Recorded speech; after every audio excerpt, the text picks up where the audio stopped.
There's Carmen. Let me go ahead and do that.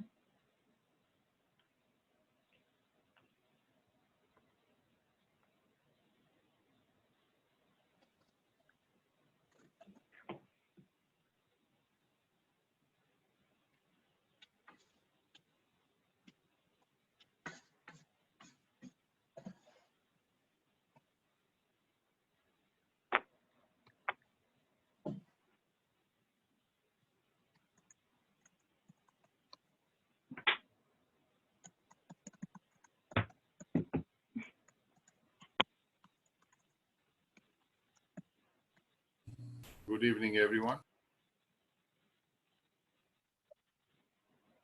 Good evening. Good evening.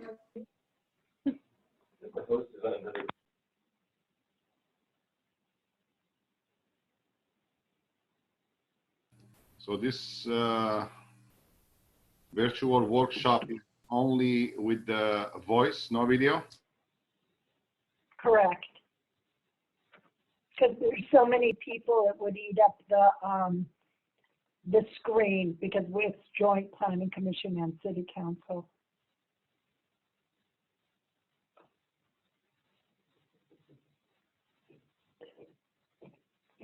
Amanda, slide Carmen over, please. Did I not? Okay. Oh, she's. I believe she's on the panelist side now. Okay.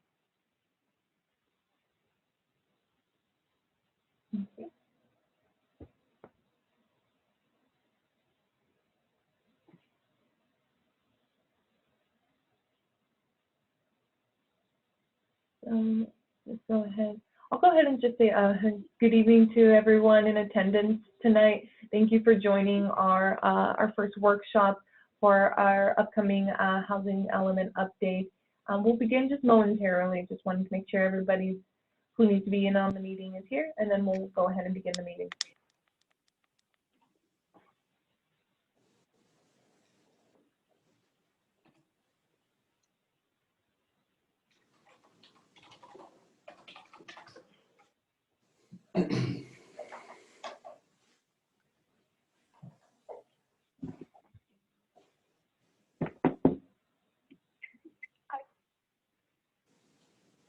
Mayor Serta, City Clerk Simmons, I think we can start going. It's 6 o'clock and it looks like we have a good response rate on our panelist panel.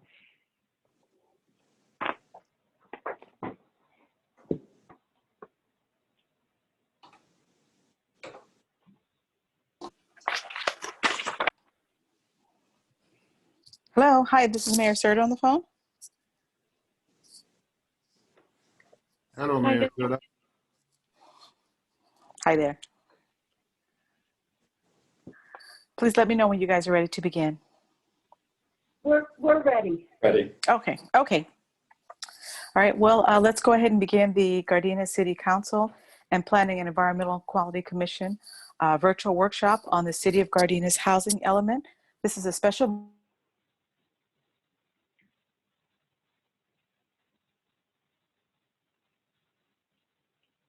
Hello?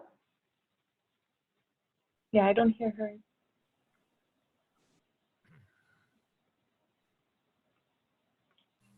We lost her.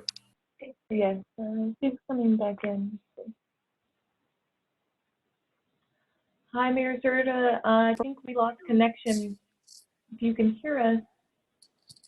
Yes, I can hear you. Can you hear me still? Yes, we can hear you now. Now we can. Okay. Let me just, so this is the the City Council and Planning, this is the City Council, Gardena City Council and Planning and Environmental Quality Commission meeting for Thursday, February 4th, 2021. So in order to minimize the spread of the COVID-19 virus, Governor Newsom has issued executive orders that temporarily suspends. No, we're losing her.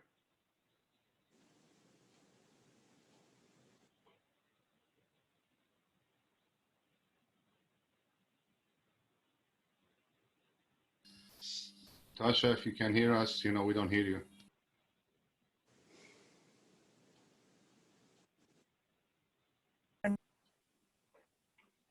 Hello? Now you're good. You know what? Let's pause for 1 second. Let me try to connect a different way. Give me just a moment here.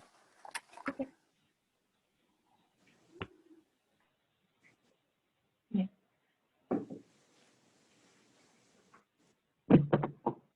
Let me go. Yeah, while we have Mayor Serta reconnecting to the meeting, I just wanted to, I guess, address the public, go over some housekeeping on how you could participate in tonight's Zoom meeting. We will be taking public comments that could be addressed to staff and the City Council and Planning Commission. We will be having 2 times where we would be able to accept any questions. First, we'll have a presentation by our housing consultant, and afterwards we'll be able to take some questions, followed by staff's presentation. And again, at the end, we'll be able to take more questions, and there will be a slide prompted to that time. And at tonight's meeting, if you wish to speak, you could let staff know by using the raise your hand feature on Zoom, I believe located at the bottom center of the screen. Or if you're calling in, you can dial *9, and that'll also prompt staff to unmute you. You'll have 3 minutes to address, again, the City Council and the Planning Commission and staff here with any of your questions, and then we'll again use the raise your hand feature, and we'll unmute you when it is your time to speak. Hello? Okay, this is Mayor Serta. I think I'm back on. Can you hear me okay? Yeah. Yeah. Okay, so I think you've already read the information as far as how to connect by Zoom. Let me just move on to the roll call here. Madam City Clerk, will you call the roll, please? Mayor Serta. Here. Mayor Pro Tem Henderson. Here. Councilmember Francis. Councilmember Cascanian. Present. Councilmember Tanaka. Here. Okay. I will now call the commissioners. Brenda Jackson, Chair of the Planning Commission. Here. Commissioner Sherman. Commissioner Henderson. Commissioner Pierce. Here. Commissioner Langley. Here. Thank you, Mayor Serta. That concludes our roll call. Okay, thank you. Before we begin the workshop, I'd just first like to thank all of you who are here participating with us, our Planning Commission members, as well as our City Council members. This is a very important workshop that we're having right now on our housing element. This is something that's done every few years. And so we appreciate the fact that you're here to not only learn more about today's meeting, but also provide us input as well. Also, I would like to thank the community for their involvement today, as well as learning about our housing element and providing us with any comments, questions, or concerns that you have in regards to this. So with that being said, I'm going to go ahead and turn it over to the moderators today. We'll have a couple of them, Ray Berrigan, Amanda Acuna, and I believe our consultant, Veronica. I can't remember her last name, but I know she'll be introduced tonight. So let me go ahead and turn it over to you guys at this time, and I'm going to go ahead and mute myself. Great. Thank you, Mayor Serta, members of the council and members of the Planning Commission. My name is Ray Berrigan. I'm the Acting Community Development Director for the City of Gardena. And on the slide you have in front of you is the team of city staff and also our consultants that are working on the housing element. And I wanted to take this opportunity to thank them for their continued coordination, especially during COVID, to keep this project moving forward so that we can meet critical timelines. We have Amanda Acuna, our senior planner, Brian Ramirez, who is a current master's candidate at UCLA, Lisa Kranitz, our assistant city attorney, we all know her, and also our consultants, Veronica Tam with Veronica Tam and Associates, Starla Barker and Amanda Tropiano with DeNovo, who are assisting with the CEQA process of this project. Next slide. And also, just a note, this project will more than likely be 100% grant funded. City staff did apply for SB2 grants and also the LEAP grant. We did receive funding for this project, so we're going to be able to offset a lot of city costs because we are going to be using those two funding streams. The agenda tonight is we're going to discuss where we were, where we are now, and where we're going. We're going to talk about the housing element and what the housing element is, the Regional Housing Needs Assessment, or RHNA, which is we've been bringing this up throughout the last year. The laws that play into the housing element, sites inventory, policy considerations, and this is where we'll need your feedback on or feed forward on where the direction we should go as we move on to the next steps of the housing element.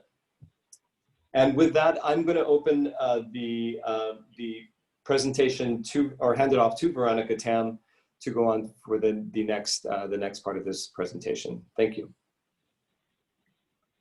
Thank you. I'm just going to go ahead and do a very brief overview of what is the housing element, what are the basic requirements, and what are the steps moving forward. The housing element is one of the required elements of the general plan. It's definitely an integral component of your general plan. But the housing element is also very different from the rest of your general plan in several ways. One, it has to be reviewed by a state agency for compliance with state law. The agency responsible for that is the State Department of Housing and Community Development, HCD. Now, the housing element is probably the most regulated element of the entire general plan. It has actual laws rather than just guidelines, and that's why it has to be reviewed by a state agency for compliance with state law. Another thing that kind of sets the housing element apart from the rest of the general plan is its time frame. When you talk about a general plan, the planning horizon is usually about 20 years. But when you talk about the housing element, it has a much shorter time frame. We're looking at an 8-year update, and that's statutorily required. The deadline that we are dealing with is October 15, 2021. The housing element is an 8-year housing element from October 2021 to October 2029. There is a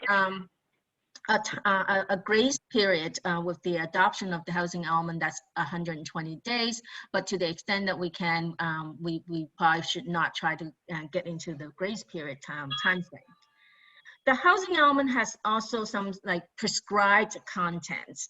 It has to analyze the existing and projected housing needs in the community, and then what are the resources available to meeting those needs, primarily in the form of land use capacity. We'll go into that a little bit later in the following slides. The other thing that we need to look at is what are the constraints? There are many constraints to housing development, including market constraint, environmental constraint, and governmental constraints. You're not obligated to mitigate market and environmental constraints because you have no control over those. However, for governmental constraints, the rules and regulations, the policies that you enact as a local jurisdiction, if those are considered or reviewed by the state and considered to be constraining to housing development, you're legally obligated to mitigate governmental constraints. And last but not least is fair housing. Once you have created the housing opportunities in the community, you need to make sure that you have an equal access of housing by all residents in the community. So you do that by looking at what are the accomplishments the city has been able to achieve in the last 8 years. What are the things that are working? What are the things that are not working? What do you need to adjust for the next 8 years? Then you write in the housing element, you set forth in the housing element goals, policies, and implementation programs for the next 8 years. That in a nutshell is the housing element. Next slide.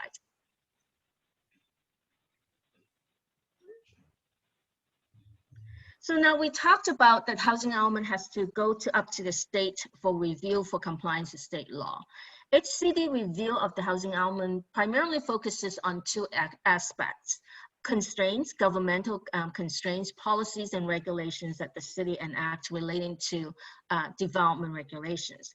And the other component of that review is the Regional Housing Needs Assessment or Regional Housing Needs Allocation, RHNA. The RHNA is relatively, it's a top-down process. Essentially, the state generates how much or estimate how much growth is needed statewide based on development activities, building permit kind of records, growth projection based on job creation, based on household formation, based on immigration and out-migration, either from within the country or from other parts of the world. That all these factors together, the state generate a projection for housing needs over the next 8-10 years. And then it allocates it to the regions in the entire state. So every single region, every single county, every single jurisdiction in the state is responsible for a share of that projected growth. Now, the city of Gardena falls within the 6-county region of Southern California Association of Governments. The 6 counties we're dealing with are Los Angeles, Orange, Riverside, San Bernardino, Imperial, and Ventura. These 6 counties got allocated or assessed a growth of 1.34 million units of housing needs over the next 8 years. This number is set in stone, and unfortunately, at this time, there's no negotiation on this. The number that we got is enormous, and the challenge to meet that is enormous. So the city, each city gets a number, and that's the responsibility of SCAG in assigning it based on this methodology, focusing primarily on access to jobs and access to transportation. Those are the key components of how they allocate the RHNA across the 6-county region. And this RHNA number that we get is divided into 4 income categories. And again, we'll go into that a little on the next slide. Next. The RHNA is divided into 4 income categories. The city of Gardena gets a very large number, 5,721 units. That's a very significant number, and it's divided into income categories. Very low income up to 50% of the area median income, low income up to 80% of the area median income, moderate income up to 120% of the area median income, and above moderate income. Now, the RHNA is not a production, it's not a construction obligation. It's a planning obligation.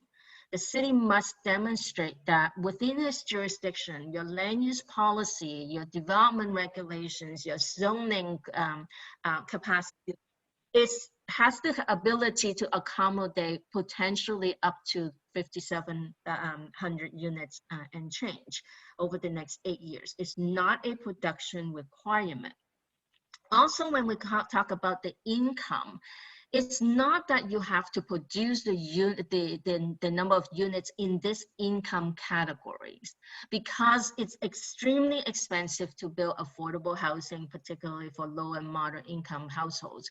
And the requirement is not that you build 1,481 units of very low income or 759 units of low income, but you plan for it and using density as a proxy for feasibility.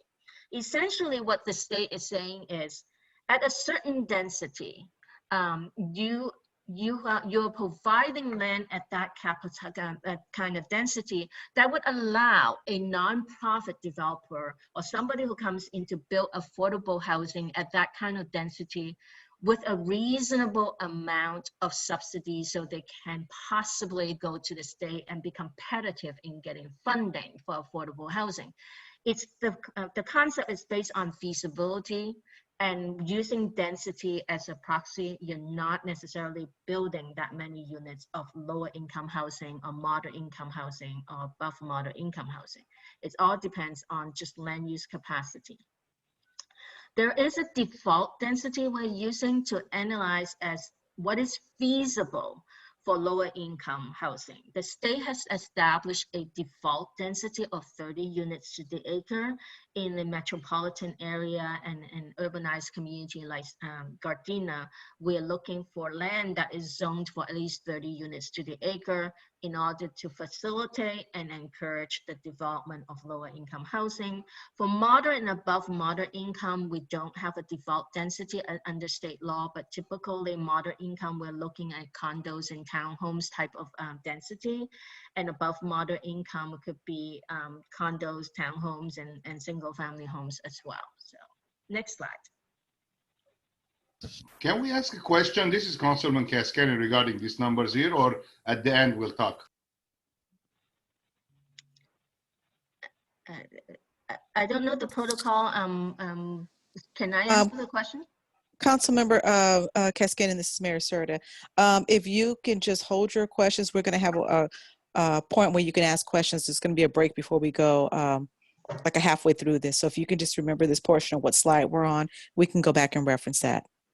No problem. Thank you, Madam Mayor.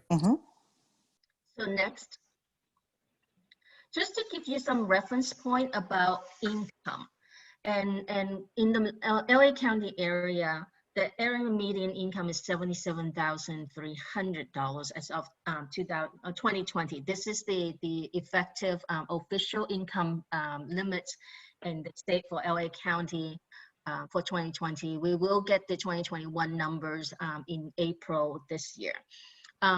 Area median income is actually adjusted based on household size. And so when you're looking at low, moderate, and above moderate income, I think the perception in the past would be people who are really on welfare and poverty level, but in today's world, very low and moderate income households are the working poor or even just middle class working people who are just unable to afford housing. And if you think about it, a low income household, a 4-person household, like couples working together with 2 kids, they can make $90,000 a year and still consider low income. If you look at a college graduate, a recent graduate, they'll probably be considered a 1-person household. If they want to move out of their parents' home, most likely cannot, because they're probably considered very low income in this day and age. Next slide. So what are the laws that pertain to housing element and site selections in terms of identifying adequate sites for your regional housing needs allocation? There's been a lot of state laws recently in changing, how we can qualify a site and what counts and what doesn't count. It's a fairly complex and challenging task in order to meet the myriad of laws that's been passed in the last 3 years or so. One law is ADUs, accessory dwelling units. You have the ability to count ADUs as part of your lower income arena. Specifically, about 60% of the ADUs that you create in your community, you will be able to count it towards lower income. But ADUs can only count based on historical trends and how you project into the future, how many ADUs you could possibly get. You do need to have a housing element program to incentivize or facilitate ADUs. So some communities, when they have the a fairly aggressive ADU program, could actually meet at least several hundreds of their arena with ADUs. There is another law called SB 166, no net loss.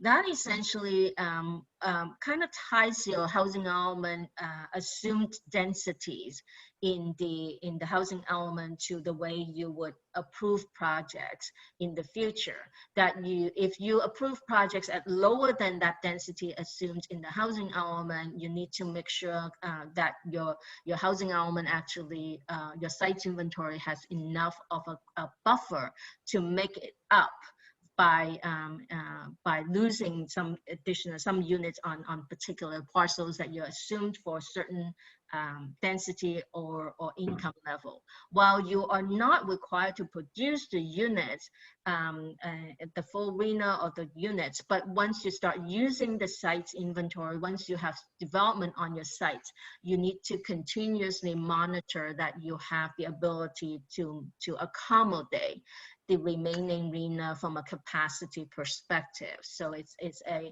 a continuous monitoring that the city needs to report to the state annually. SB 330, this one is another no net loss from a general plan kind of perspective.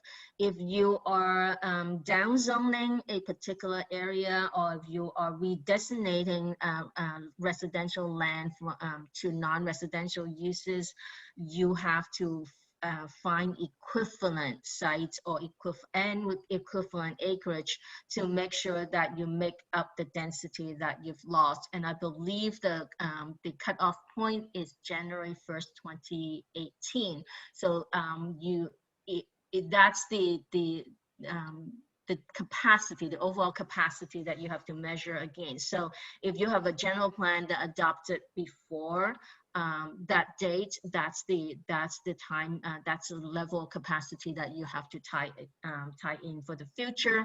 If you downzone in one area, you have to upzone it back in another area. AB 1397, that is the one that has the most constraining factors in terms of what counts as a site and how do we do a site inventory for the housing element.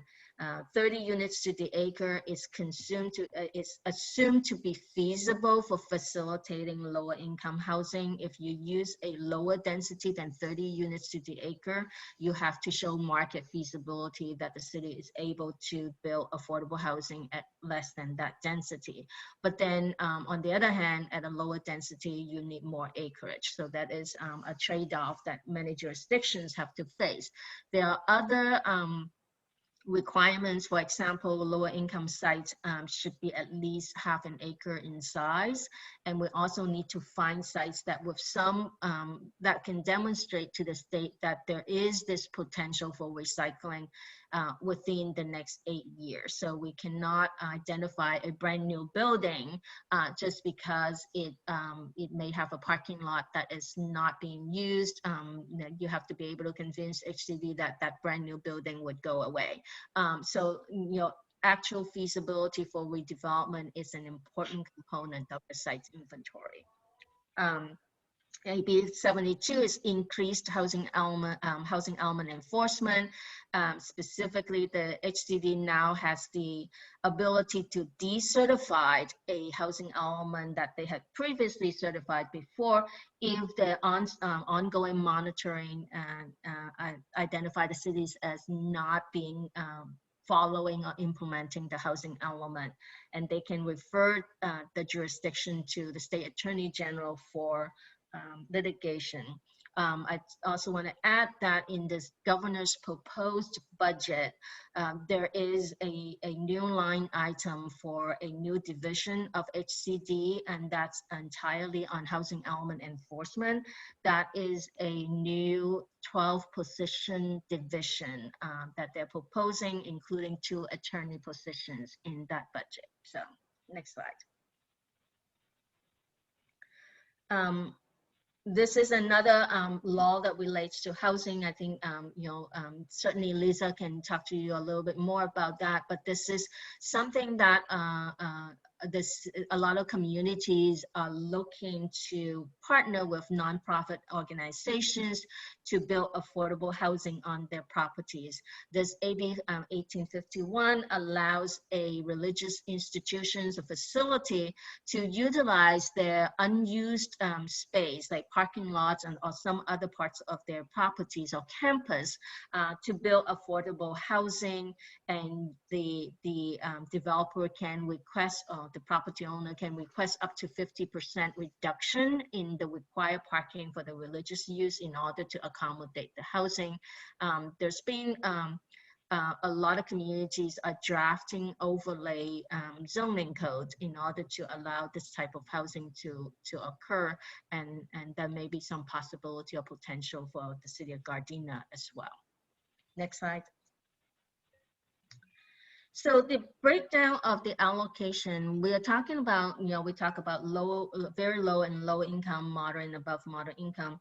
Essentially, given how built out and urbanized Gardena is, we're not looking at single family type of density to fulfill much of your arena. So we're looking at multifamily in many cases. For lower income, they group it for site selection purposes. We can group it together and use 30 units to the acre as a threshold. Because of the SB 166 no net loss, that you have to continue to replenish your site inventory as the sites are being developed, HCD recommends in the guidebook a 20% buffer. They represent a 20% buffer for each income category, but I would argue that in most cases, we really just need a buffer for the lower income. And so that's the, that would inflate the low income arena to about 2,700 unit. Modern above moderate income, 3,500 units or so, and we're looking for more medium density type of zoning for that. And so this is kind of the target that we're looking at, and that's a challenge that staff is facing right now, and the reason for our meeting tonight. I think from that on, it's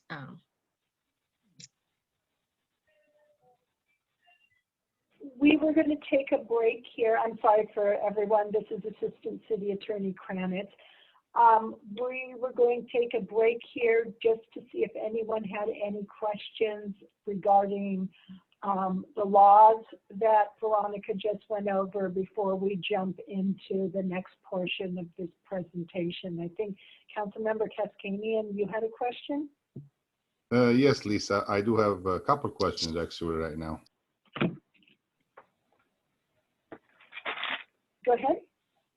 Okay, one of them regarding the slide, RHHN it was, or S, the percentage, and I see on the bottom that the request from City of Gardena was denied. Can we go to that slide back again, please?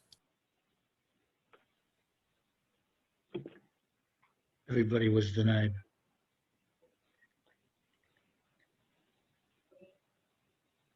the appeal. Right. Yeah, this one here.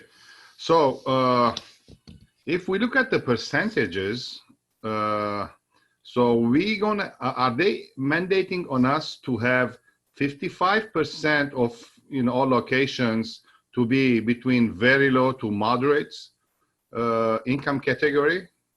Or Again, it's not that you're building at that income category. You're using density as a proxy. So we're talking about, let's say 30 units to the acre for lower income. So we're looking for 30 units to the acre sites for about 2,200 units and the buffer, so 2,600, and we're looking at density.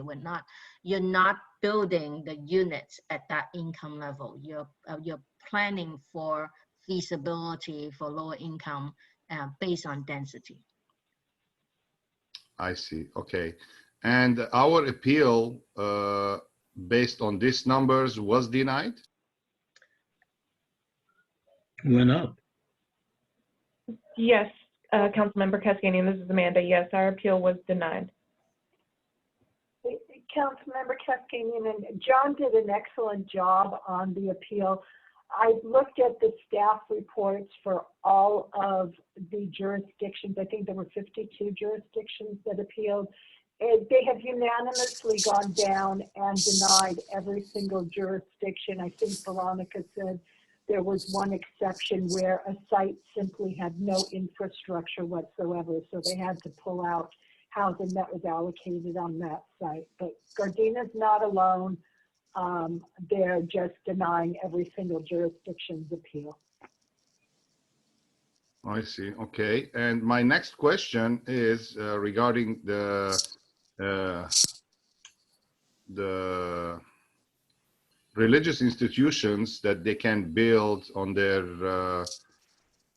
parking or, you know, extra land they have, some ADUs or something. That's what I hear, right? Correct? Can you correct me if I'm wrong?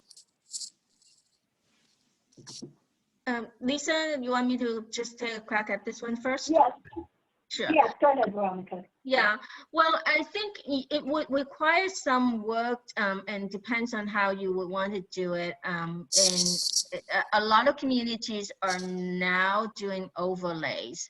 In most recent one, Pasadena is working on one. I believe Yorba Linda and Sierra Madre, these are all the jurisdictions that are all working on an overlay that would allow for example, if it's a church that has like a adequate size in the parking lot, instead of building ADUs, which is not a very you know, you're not going to get a lot of impacts on your arena with ADUs on a large parking lot.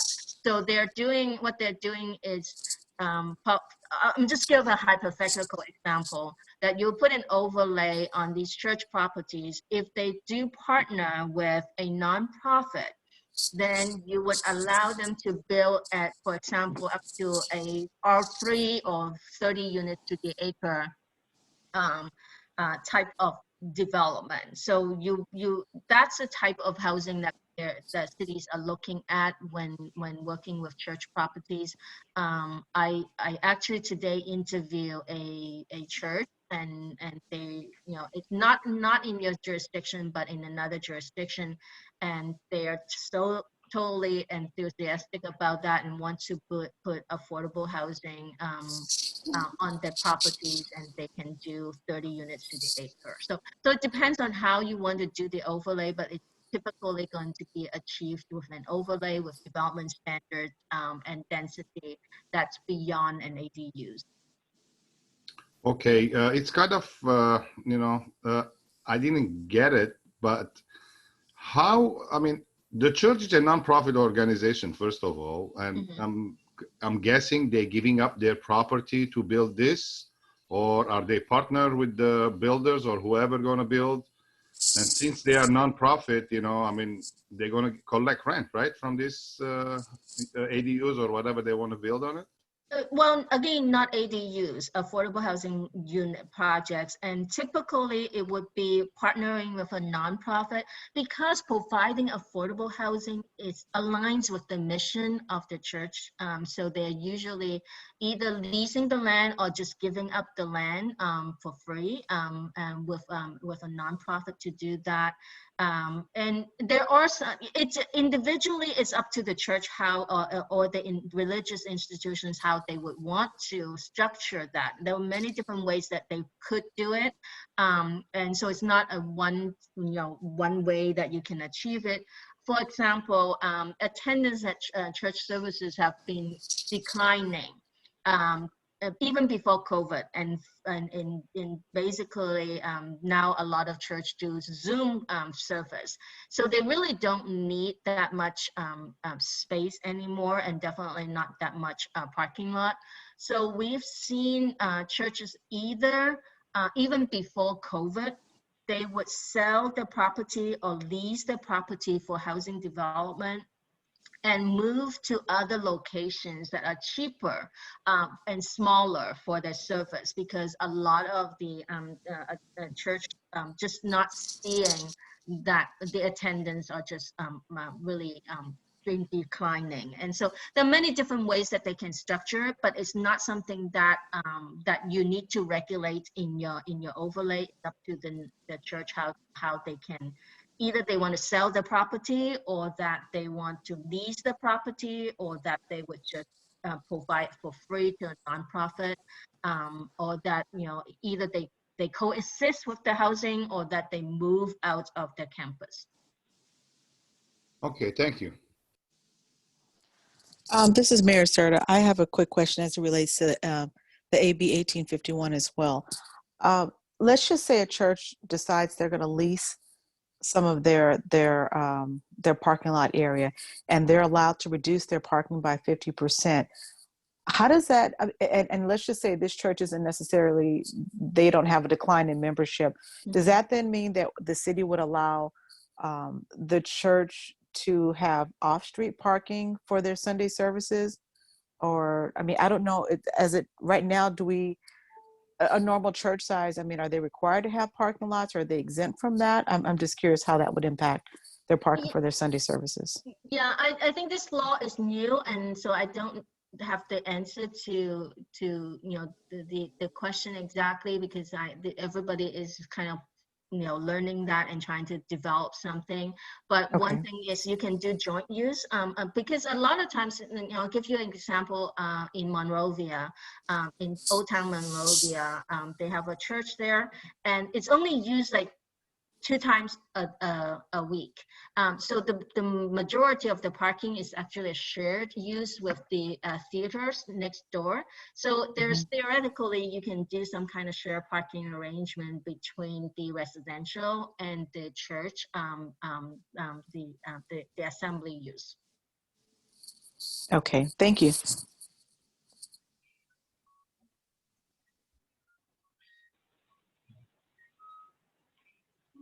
Are there other council members with questions?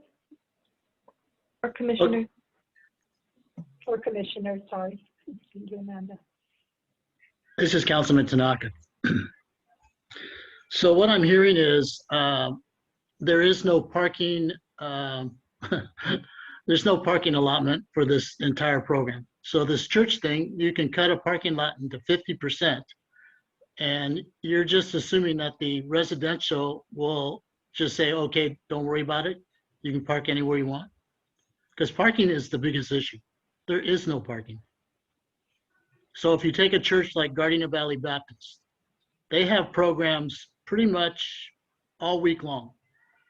So if you're cutting their parking, which probably meets the minimum right now, you're putting cars on the street every day, every night.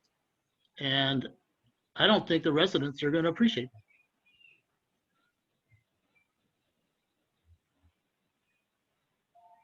You're arguing with Sacramento again, Councilmember Tanaka. This is not an optional program. If the religious youth comes in and meets other standards, but regarding the parking. But that's something that we'll explore more when we come back. Just to explain, the housing element will be identifying the sites where that will be upzoned, or where projects we think can go, where there's still room in the city. And after we adopt the housing element, then we're going to embark upon changing our land use and our zoning, which will probably be another year process. To get all of that, then to actually implement everything. And as we move forward, some of this will overlap, and we'll be taking a look more in depth. We'll be taking a look at what these other cities are doing and try and bring something that's reasonable to the city council. And at that time, we'll have input. But just because we're identifying these as laws that come into play now and that can create opportunities does not mean that as soon as the housing element is passed, it gets done. There will be plenty more opportunities for input and review. Okay, so the other question is, I guess Councilman Kaskanian had kind of gleaned on it, but the arena numbers, are we not, as a whole bunch of counties still trying to fight this arena thing? This is Mayor Pro Tem Henderson. I'm our SCAG rep for the regional council, and we just actually had our meeting on this today. And so we talked about whether we want to pursue litigation with HCD and the body in 6 counties and everything. I think the 52 cities that pushed back on it, and the body decided that we won't pursue litigation, but we want to still have further discussion with HCD to make sure that cities aren't negatively impacted if they can't meet their arena numbers. Again, this is just a plan, aspirational plan to be shooting towards, but make sure there's no consequence for cities like ours Hermosa Beach, a few other cities that are definitely impacted and would have some infrastructure issues, make sure there's no penalty. So that's what we're going to start discussing and see what we can come up with, some sort of solution with HCD. But we decided that litigation is not the route to go, but everybody disagrees. It's kind of a raw deal for the numbers that a lot of communities receive for their arena element. Thanks, Mark.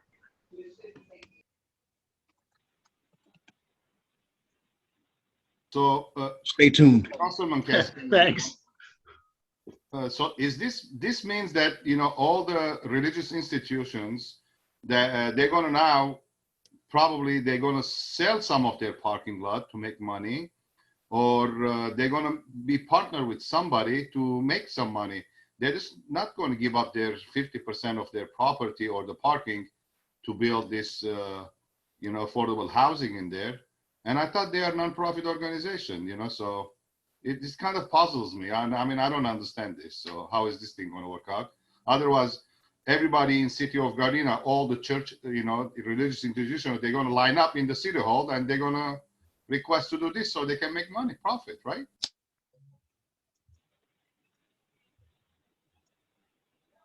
Well, I wanted to add some, Art. This is Mayor Pro Tem Henderson again. A lot of religious entities, what they'll do in some cases is create an economic development corporation or something similar to kind of create their own partnership, so to speak. And it's legit. They can do that, but there's nothing really preventing that for them creating an economic development corporation and then getting into the housing market, because housing is needed in the region. But we'll see. But for us, if everybody decided to do that, we would have some problems, because then, as we all know, parking is an issue in our community and it'll be worse. And then we'd have to figure out how we mitigate that. But it could occur. Yeah, I understand. I agree. But I mean, in that case, they're gonna lose their nonprofit organization, permit. So I don't know. They would do all the development through their economic development corp. The church would still be a separate entity from the economic development corp. And they keep their nonprofit status. And they keep the nonprofit status. So God help us then.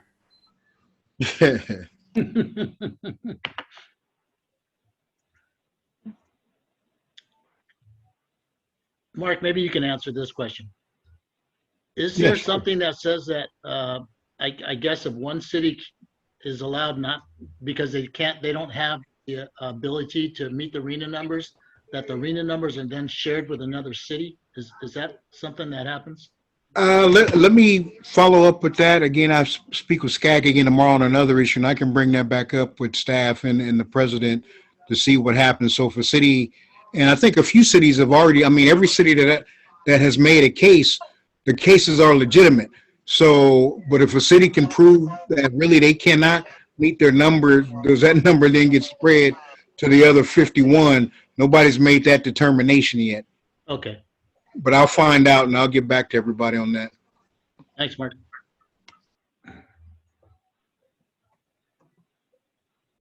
This is Commissioner Pierce. For those who didn't see it, I highly recommend reading the front page article in the Daily Breeze that addresses this entire housing problem in depth.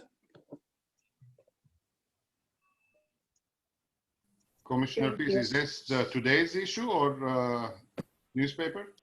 Sunday's issue. Sunday, this past Sunday, okay.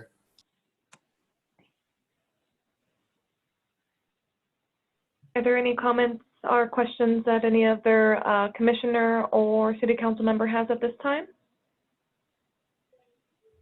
If not, I'll go ahead and open it to the public. I see a few hands already raised, so we'll go ahead again and call you in the order. But again, for anyone else out there, if you wish to speak, feel free to use the raise your hand feature on Zoom, or if you are dialing in, you could dial *9, and it'll also prompt staff to unmute you. And we're going to go one at a time, allocating 3 minutes for each person. And first we have Graham Jenkins. So I'm going to go ahead and unmute you. Oh, I'm sorry. Okay. So Graham Jenkins, I'm going to go ahead and unmute you at this time, and you'll have 3 minutes to speak. Great, thank you so much. Hi, my name's Graham Jenkins, and I live down by Artesia and Western. I have 2 questions. The first being, in terms of the legal requirements, does simple like upzoning, things like reducing setbacks and minimum lot sizes and things like that, does that in any way count towards our allocation? Basically, even if there's already housing existing, if we can put more units on it, does that count? Secondly, sort of related, is there a reason that we aren't revisiting our own parking minimums, looking at reducing those and allowing more units to be built because of it? Because in response to some of the council members, I'd just like to say that the reason parking is such an issue is because given the transportation situation in the city, you're forced to drive almost everywhere. I would rather take a bus. I like riding G-Trans, but when the buses come every 20 or 30 minutes, it's really difficult to justify waiting for that. So part of the reason parking is at such a premium is because of the lack of alternatives, but that's well within our power to change. Likewise, I was actually heartened to hear that our appeal failed. I think it's a big number of housing units, but that we need to do our part. This entire region is critically short on housing. And I think that Gardena has a chance to be a leader here, to really revisit the way of doing things. It's no longer the 20th century. We're no longer purely a suburb. I mean, it's been said we're urbanized enough to justify multi-unit housing. I think we really ought to embrace that, and I would encourage you all to do so. Many thanks.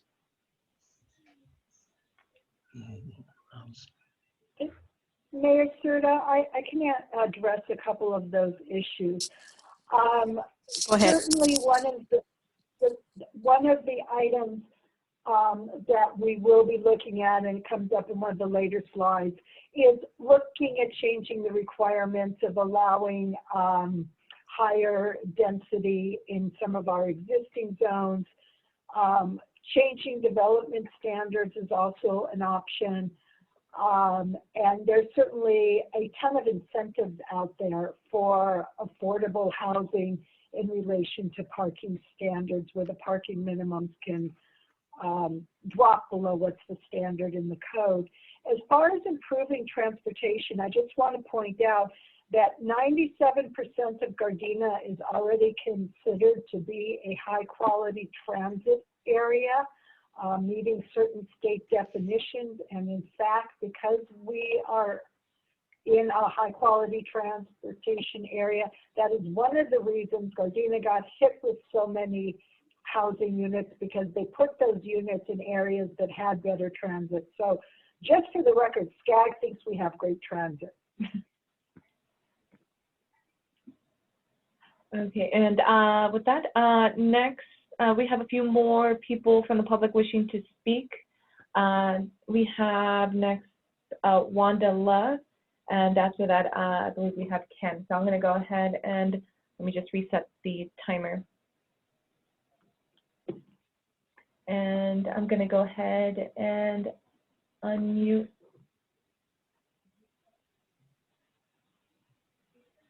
Hello. Hi, Wanda. Yes, we can hear you. Hi. I wanted to go back to part of the beginning conversation when the presenter made the statement that they're required to write this plan, but not required to produce the housing. Did I misinterpret what you were saying when you were explaining that? When you were mentioning they're not requiring the production of or producing the housing, because there's no way we can produce the housing. And it sounded like when you were explaining that part that it was the state requiring that. The city is showing that we want to work towards a plan to develop more housing, but they're not requiring us. Veronica, if you could address that, please. Yeah, and again, the city is not a builder, the city is not a developer, so you have no control over the market, whether something comes in to build or not. So the city is not held responsible for producing the units. However, the city is required to provide the capacity in terms of land use and in terms of zoning, so that it's possible should the market cost for it. So is that where the zoning, the updating of our zoning would become critical, that we would adjust the zoning to allow this type of development coming in? Correct. Okay, but in the end, it still sounds like we're required to provide it, but we're not required to produce the product because we're not the developers. You're required to accommodate that, but you're not required to, you're not held responsible if, for example, the fifth cycle housing element or the fourth cycle housing element, we were doing that during the recession. Hardly anything ever got built during the fourth cycle housing element. That's like to the early 2000s. So nothing the city could do because it's the market, but you're required to provide the capacity, but you can't control the market. Right. Okay, thank you. I just needed understanding on that statement. Appreciate it. Okay. All right, thank you. So next we have, let me go ahead. We have, I believe, Ken. I think it was Ken Fleur. Yes, I might have accidentally put your hand down. Okay, here we go. So let us know if you can, Yeah, I hear you. Hello. Great, thank you. You can begin. Okay, I just have a couple of comments. First thing, I'm kind of worried on the one hand that the city of Gardena may turn into the city of Hawthorne, and I'm not dissing Hawthorne, but it's just a general conception that they're really overbuilt. So on the other hand, I'm a property owner that I'm adding a couple of ADUs onto one of my properties right now to increase housing in the city. I'm trying to. And Mayor Tasha understands where I am with that, with the delays and everything, but that's something different. So that was my first comment. Kind of worried about the additional housing that may create additional problems for the city. Another thing that I was wondering was, one of the councilmen already suggested this, is to somehow, I don't know if the laws require it or allow it, but to partner, city of Gardena partner with another city, and then the city that may have a little more ground space for adding units, so that the two become one, unit, one contiguous unit, and maybe somebody like, Torrance or Lawndale or something like that could become our partner. I thought I read in the bill or not the bill, but the laws that were suggested for the housing element, that they were required, it was not called zoning for cities. I thought it was called, districts or something else, to where if you could use that wording to partner with another city or another area which has a lot of land, maybe we could accommodate the building requirements of the housing requirements. So that was my two comments. And really, we need to adjust some of our building and planning issues that we have right now to allow the ease of construction. I've been waiting since August to complete my first project. And, they're all under stress, and COVID is rampant and everybody's laid off, and I understand that. But we really have to address the ease of which we can allow permits to be granted so that building can continue. Thank you, guys. Thank you.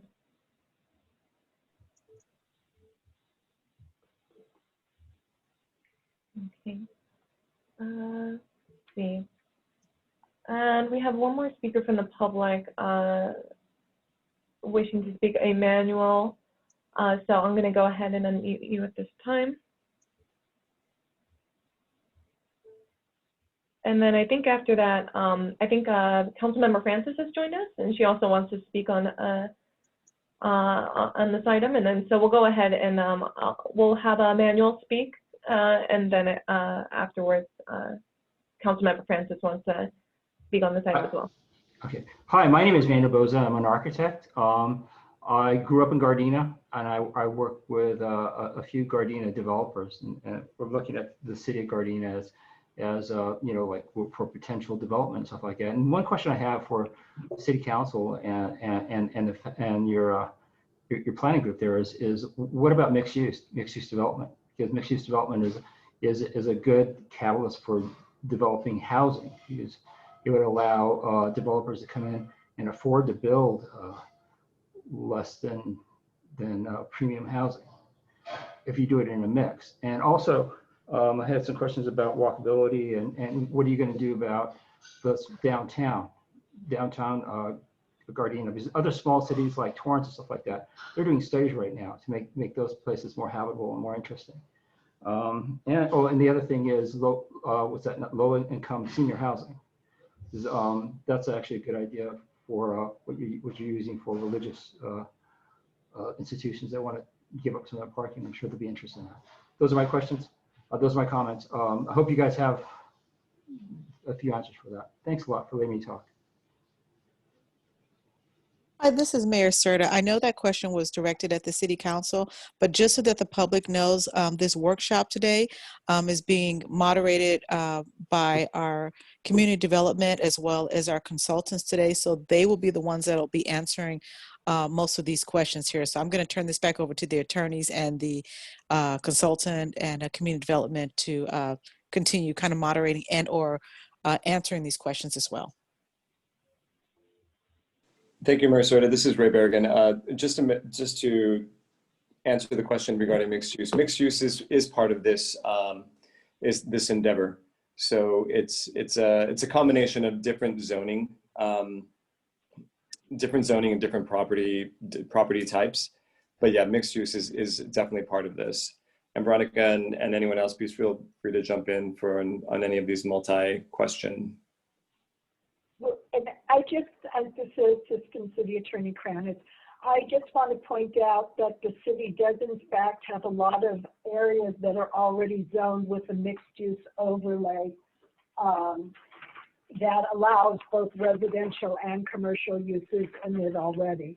So it is something the city has explored, has implemented, and we will undoubtedly be continuing to spread the areas, as it will be the only way to accommodate the RENA numbers we've been given.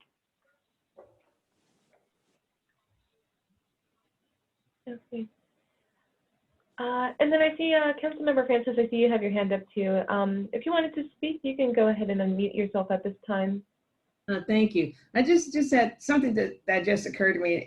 Now this housing element, it only speaks to, it doesn't have requirements for support services, police, fire, any of those things. It just talks about housing, and I guess everything's left up to the city to figure that piece out, because as you bring in more people and as the density increases, services need to increase as well. So does it speak to that at all? Councilwoman Francis, this is Lisa Kranitz. As part of what we are doing with the housing element, it also has a CEQA component in it. And the CEQA issues are where you start looking at the impacts of the increased density. We will get into the nitty-gritty of the impacts of the increased density when we actually start implementing the zoning and the land use changes in what's essentially phase 2 of this process.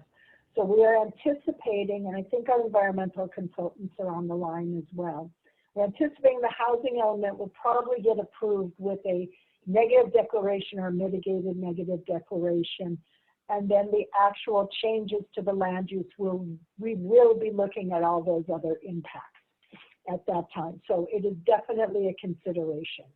And one more question. Well, you mentioned rezoning or upzoning. So what are the limitations on zoning? Because we've had a lot of manufacturing in the northern part of Gardena. So is that are those kinds, are there limitations or restrictions in terms of zoning and where properties can be rezoned, or kinds of properties can be rezoned? Can a manufacturing area be rezoned? That's no longer used for manufacturing? We will be looking at all areas of the city, and we anticipate, we're going to be briefly discussing that in the second half of this presentation as soon as the questions are over.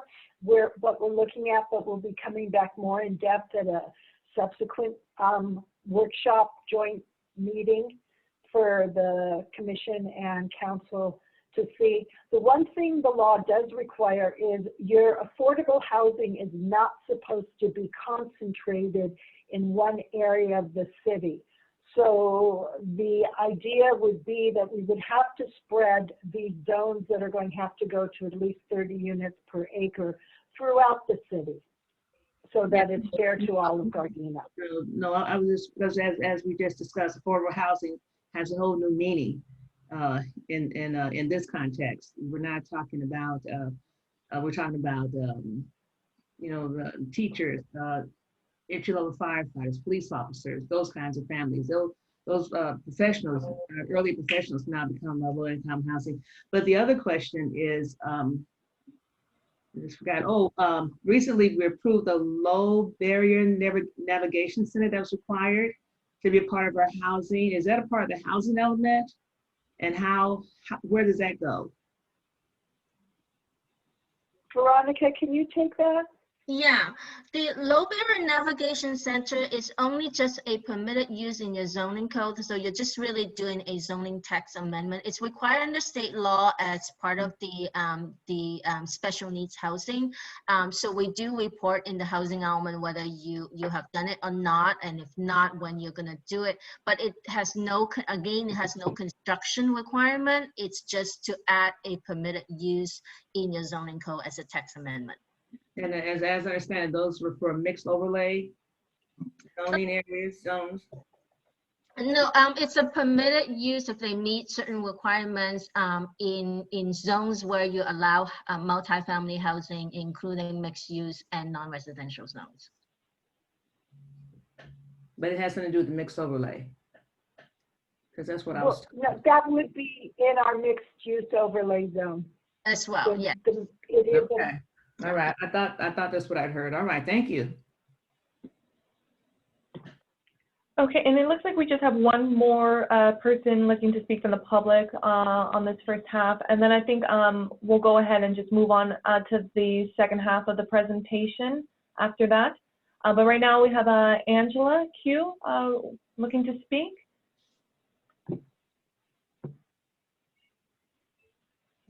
Hello, can you hear me? Yes.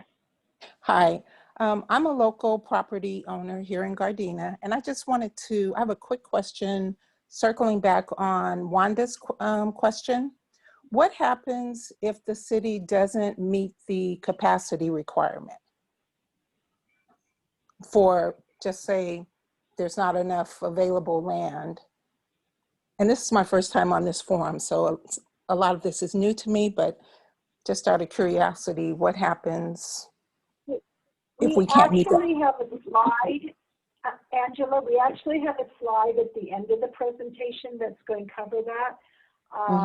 But Veronica can touch on that now, please. Yeah, we went over that a little bit earlier too. The housing element is part of your general plan. That the worst case scenario, if you don't have a legally adequate housing element, it would jeopardize the overall legality of your general plan. And the housing element, you can get sued. It's probably the most frequently litigated element of the general plan. And you could get sued by the state or by any other kind of entities, developers, property owners, nonprofit housing advocates. If you end up in a court situation and you cannot meet the RENA, that's definitely there's no jurisdiction that would get a housing element approved by the state if it cannot meet the regional housing needs allocation. So if you get into a court situation, the likely there are multiple outcomes. One being that your housing element would be your city would be would not have the ability to issue building permits until you settle with the litigant or you address your housing element and bring it to full compliance. This has happened to some jurisdictions before. The city of Pleasanton was sued and it lost, and its ability to issue building permit was suspended for more than a year. And this is not just residential building permit. This is all building permits was suspended for more than a year. So that's the worst case scenario. You can also get fined by the court up to $100,000 per month until you get your housing element up to compliance. Okay, I got it. Thank you. Okay. Okay, Amanda, why don't we move on to the second part of our presentation? Okay, will do. And I just want to remind everybody, we will be taking any other questions at the end as well. So we're going to go ahead and move on to the next half of tonight's presentation. So Veronica went over our, what's in our housing element, our RENA allocation, a breakdown of that, and the recent housing laws that came into play in regards to our housing element.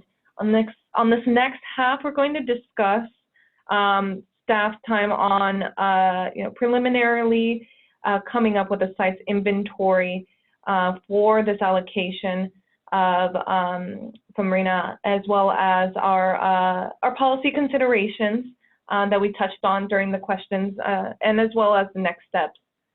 So at this time, before you hear is kind of our beginning grounds when we're looking at sites inventory.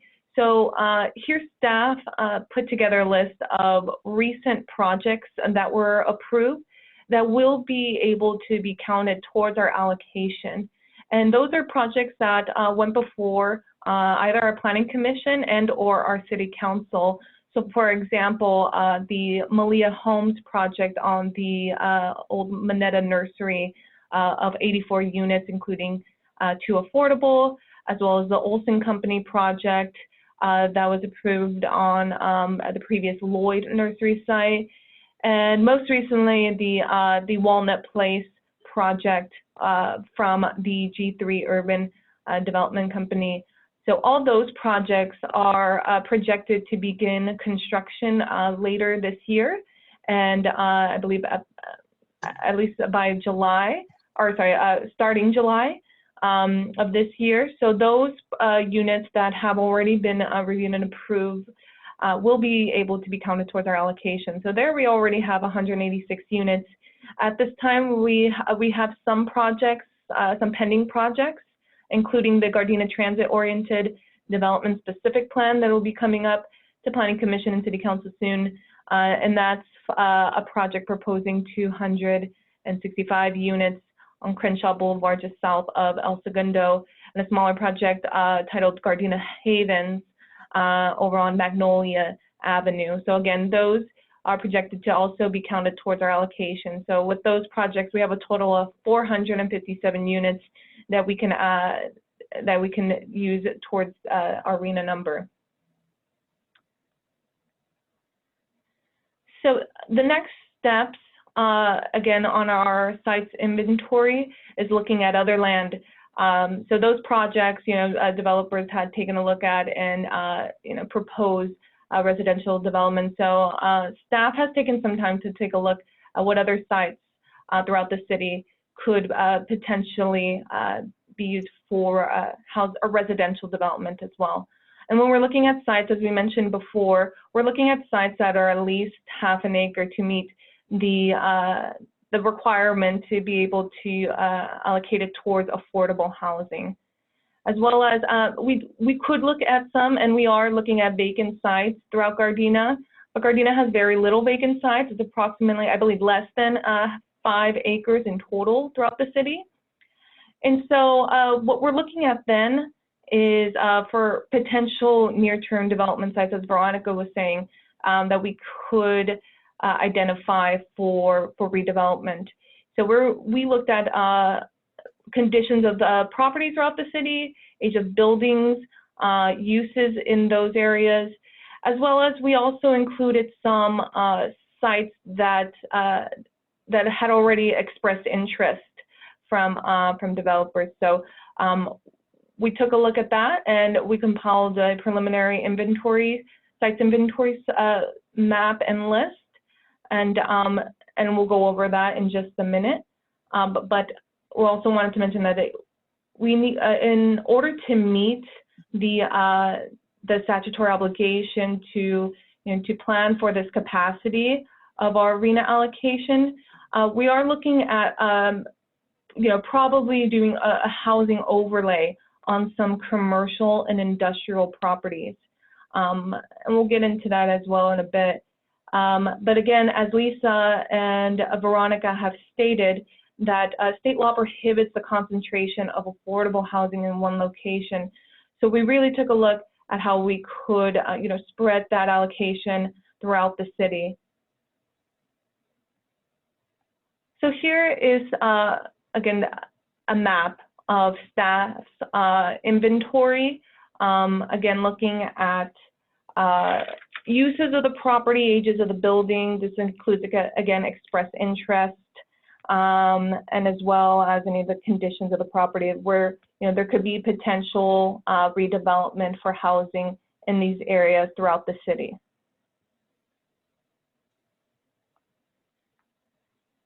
So as mentioned first, we did take a look at the sites that there was expressed interest already. So for example, there is a almost 4 acre site located on Normandy Avenue that's currently in the industrial zoning district, but has been on the market, and we have had inquiries for housing development on this site. Again, on Normandy Avenue, just south of 169th Street, across from the Normandy Estates development that was recently constructed there. Because again, this is an industrial, currently an industrial zone, we're looking at a general plan amendment, zone change, or a specific plan to allow for that development. But potential units on that site could be 250 units. Another site that had some interest is a 7.6 acre site on Artesia Boulevard, located currently in our Artesia corridor specific plan. And we've had many inquiries about building more residential in this area. But because of the current provisions of that specific plan, it has put in a cap of how many residential units could be located. And to give you some idea, the Artesia corridor specific plan spans from Western all the way over to Normandy and south of Artesia. So that's where you have the development by MBK, I believe, where those townhome units, the mixed live-work units, another commercial center where Rascals is developed. Because of that development, it did reach the cap of the existing specific plan. So we are, again, looking at a general plan amendment, a zone change, or a specific plan to allow for more housing on within that area. And the expressed interest showed that they could potentially develop 494 units there. And lastly, on this slide, we had again inquiries about potentially developing some housing on the parking lot located behind, I believe, the Gardena supermarket over on Gardena Boulevard, about approximately getting 24 units. And this area is in our commercial residential, our non-official downtown Gardena zoning district. And this area does allow for mixed use, and it does allow for residential, so that would be a project that's allowed by right. And with those projects in mind, we could potentially have 768 units within those areas that we can use towards our allocation. Again, more expressed interest for residential development that we have seen. We've had inquiries for, along Marine Avenue. Those areas are, again, I believe, zoned by rights for residential, so we could potentially get 64 units there. Other sites located on Normandy Avenue, and 157, a smaller size that we could potentially get 30 units, and that area is already zoned for residential, so we can allocate some those numbers as well. A site that is actually zoned industrial this time, we have received inquiries for residential development of up to 45 units, and on Rosecrans Avenue, I believe the ditch location, where it's currently a parking lot, has had some inquiries and potentially could fit 20 more units. And then with that total and the total of expressed interest in the previous slide, we have a total of 927 units that could be counted towards our allocation. And so here's a breakdown of our strategy in regards to our RENA number. So as I mentioned, the 927 units is listed down there at the bottom under expressed units. Staff also looked at sites that could be recycled in our existing residential zoning districts with the existing standards and provisions that they have for density. So potentially there are 440 units that could be built in those areas, and they wouldn't need any type of rezoning or amendments to the zone text. And some projects that we have in the pipeline that we had shown in the previous slides, as well as projecting our accessory dwelling units numbers. And again, like Veronica had mentioned, we have to project how much more would be within the next 8 years, and that's the number from previous trends of what development or what applications or permits we've gotten for accessory dwelling units. And with that, we got a total of roughly 1,900 units. But still, we still have some ways to go. We still have an allocation that we for about 4,197 more units, and this does include the buffer that Veronica mentioned. Because of the no net loss rule, we want to make sure that we we account for more than our allocation, just in case so we don't have to come back and amend our housing element every time if we do get a project that that doesn't develop housing or develops housing in a different category of income.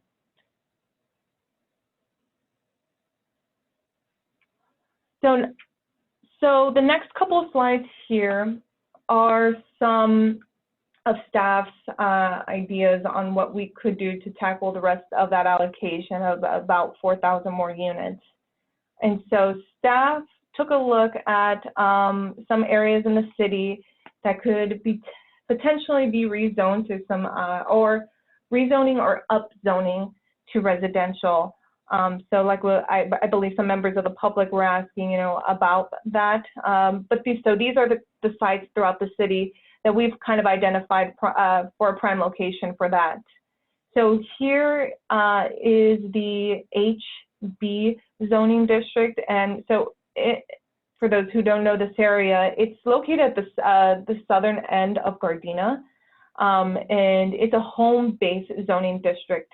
And so you'll kind of see what the zone currently allows for, or was intended to allow for, was for smaller residential properties to also develop a small incidental industrial building on site, where you would kind of have, a single family home in the front and then a small industrial building in the back. So, I mean, a lot of that could be, a lot of the industrial businesses there have been going away. So we see more potential for housing in this area than anything else. So this is a location that staff had noted for some upzoning or rezoning in this case to allow for potential units of up to 257.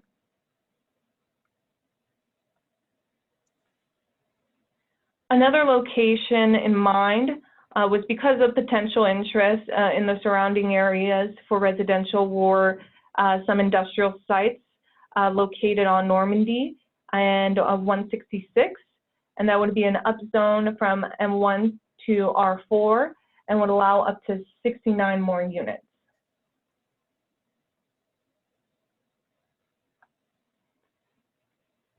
And then as well, there are, again, just some areas throughout the city that we kind of pointed out, you know, that may be more compatible with surrounding areas. For instance, this area off of, just at the south end of the city, off of Vermont Avenue, is currently zone C3, which is the general commercial zoning district, that could potentially be rezoned to an R3, which is our medium density residential zoning district, and could potentially allow for 27 more units. And lastly, this site here off of Vermont Avenue and 135th, staff had identified for potential rezoning. Currently, this area, a partial area within this space has been rezoned already to R4 as approved by the previously mentioned Malia Homes project on the Moneta Nursery site. So again, staff saw this as an opportunity to provide consistency and to allow, again, for more housing within that area. So with that rezoning, it could potentially house 32 more units. And with that, I'm going to turn it over to our Acting Community Development Director, Raymond Berrigan, to go over our policy considerations. Thank you, Amanda. So as we saw, there's a lot of things that we are looking at changing as part of this housing element. But we're also looking for your feed forward so that we can potentially look at changing our current zoning provisions, but also adding some text to our zone code. The first thing that we're looking at is to potentially to allow for higher density on our major arterials. So Western Avenue, Redondo Beach, El Segundo, all the major arterials. In allowing for higher density, it would protect the properties outside of the major arterials from having the overlay for higher density residential. So that's one of the considerations that's before you tonight. In addition to that, we're looking at including adding an inclusionary affordable housing component. And this would require all development projects any future development projects to have an affordable component as part of their project. Also, we're looking at changing the current zoning provisions that we have on the books right now. So in the R3 zone, you could develop a single family home or a duplex. However, there is already higher density in the R3 zone. So we're looking for your consideration to see whether or not you would like us to increase the maximum density and also to not allow single family or duplexes in the R3 zone so that we could encourage higher density development.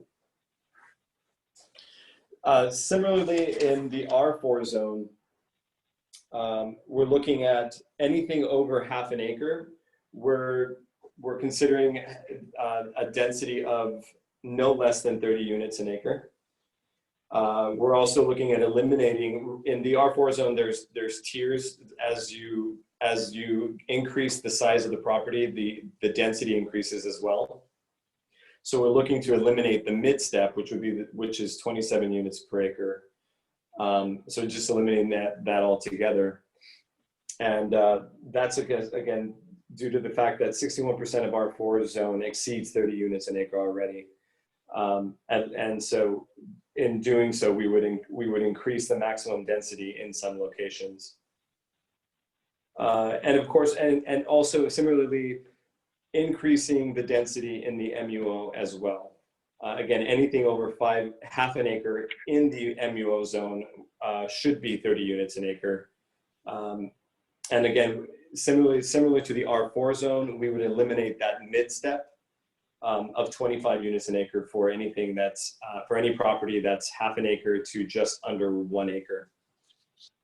So, Ray, if I can interrupt you, I'm sorry, for 1 minute. If the council and the planning commission may remember, we had actually talked about getting rid of the mid-step when we were changing our residential zoning standards for the R4 and the MUO on the last go around, when I realized that it was also within the general plan and we couldn't do the zoning until we do a general plan amendment. But that elimination of the mid-step is something that's already been floated around the city and that we've been considering for a while.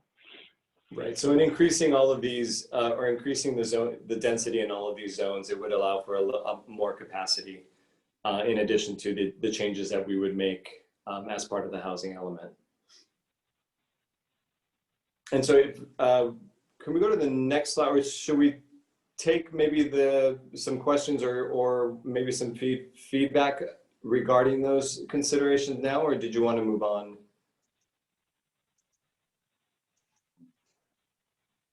Let's finish up the slides, only a few more, and then we can take questions. And I just want to clarify, we're not asking for any specific, we're just trying to get feedback on what people are thinking clearly for the public, the council, the planning commission. No one's taking any actions tonight to do any of these policy considerations. They're simply ideas that we're beginning to throw out that will be further refined in the coming months. Right, so the next step. So in February and March, we're going to continue on with additional input from the community. And then in May 2021, the draft housing element will be put out on will be released for public input.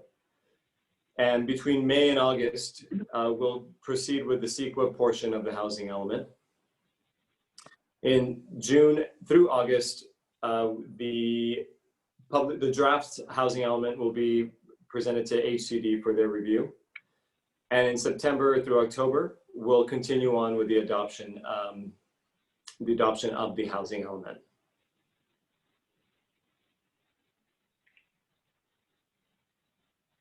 So Veronica, maybe you can go, you touched on this perfectly earlier, but maybe you can just go to summarize what happens if we do not comply with the housing element. Certainly. Definitely ineligibility for funding, that's one. The SB2 grants that a lot of cities are getting, and the LEAP grants for planning funds, there are going to be a lot of the funding that's administered by the state HCD. They either make it as a requirement that you have a compliant housing element to be eligible, or that if it's a competitive funding program, then the scoring would heavily lean on having a housing element that comply with state law. So if you don't have one, then you're pretty much out of the running for that type of funding. And increasingly, the state is suggesting to move infrastructure improvements and transportation funds that tie in with the housing element certification as well.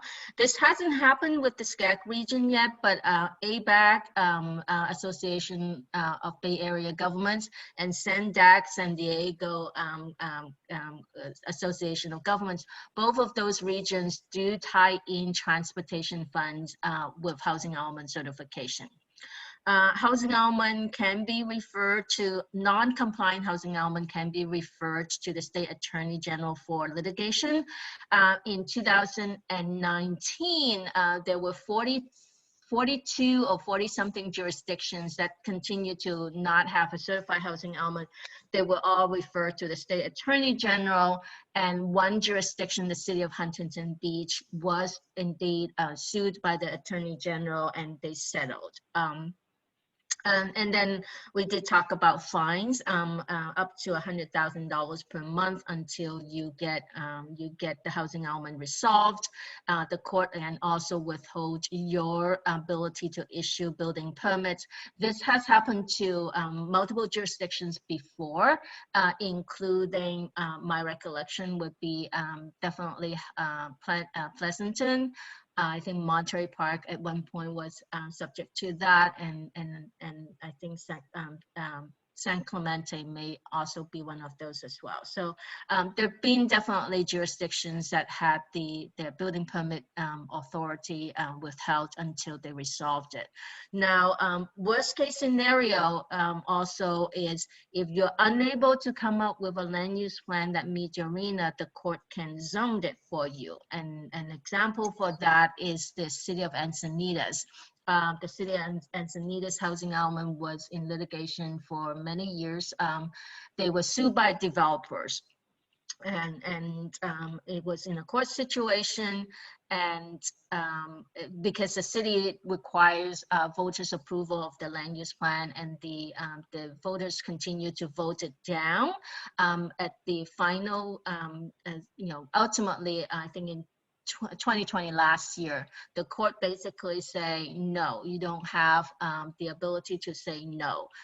You will do this, you will adopt the plan. And so that's the kind of heavy-handed situation, but most of the time we do try to negotiate to a point where that the housing plan would be accepted by the state, but without the land use capacity, that's not that's definitely not a feasible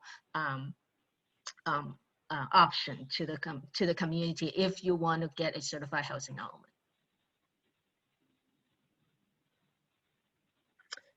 Anything else? This is Mayor Pro Tem Henderson.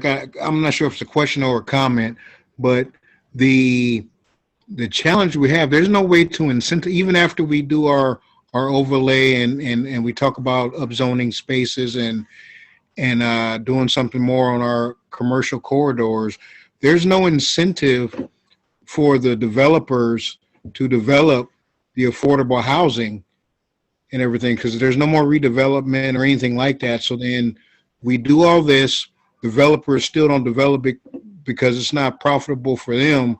Can a jurisdiction be held liable because we couldn't incentivize anybody to come develop any further?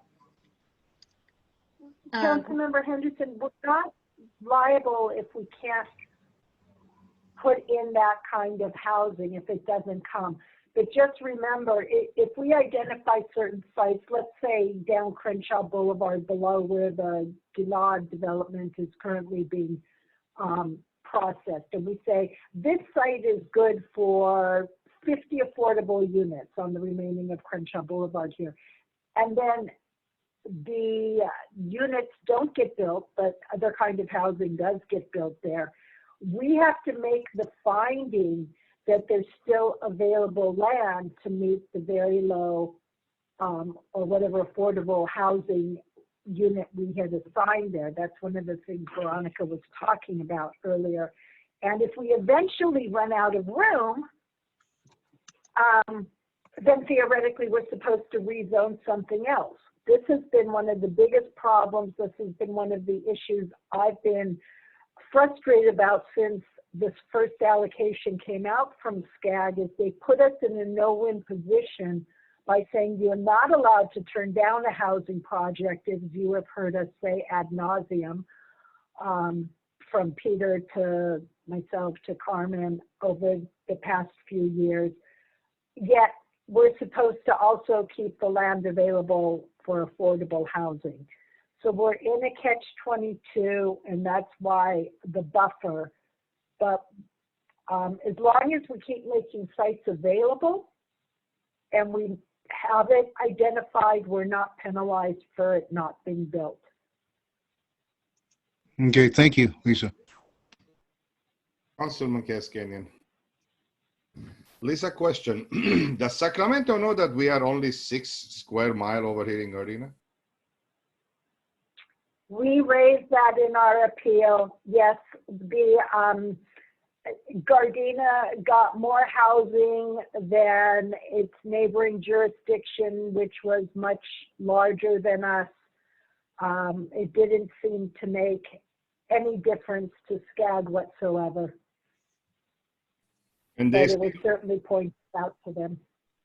and they want us to put 4,100 or whatever, 4,197 housing or units. 5721. 5721, yes. And did they do traffic studies too, as well?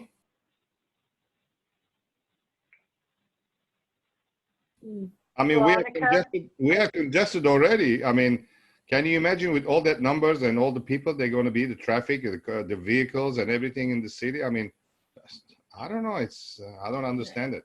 Well, Yeah, I was going to say, this is Mayor Pro Tem Henderson. Part of their discovery and or calculation and or analysis was because our city, we're close to so many transit opportunities, and a lot of transit runs through our city. And the fact that we're next to all the or in between all the freeways, we have Rosecrans, we have Western, we have Crenshaw, we have Vermont, because we have so many, El Segundo, we have so many transit opportunities. That's one of the reasons why our numbers, guys, we're not far from the green line or the blue line. And so therefore, that's why they're thinking density for us, because everybody's going to go to either other mobility solutions or other transportation opportunities to get downtown or to Orange County or to Long Beach. That's part of our challenge, is that because we're such a great place to be in the middle of everything. Yeah, I understand, Mark, but that even make it worse. Like, I mean, that means more traffic going through the city. Oh, I agree. I mean, no argument there. That's what the challenge is with a lot of jurisdictions. Just the number is too high for a lot of cities, and because we're so small, that number is no way we can pack everybody in here like that.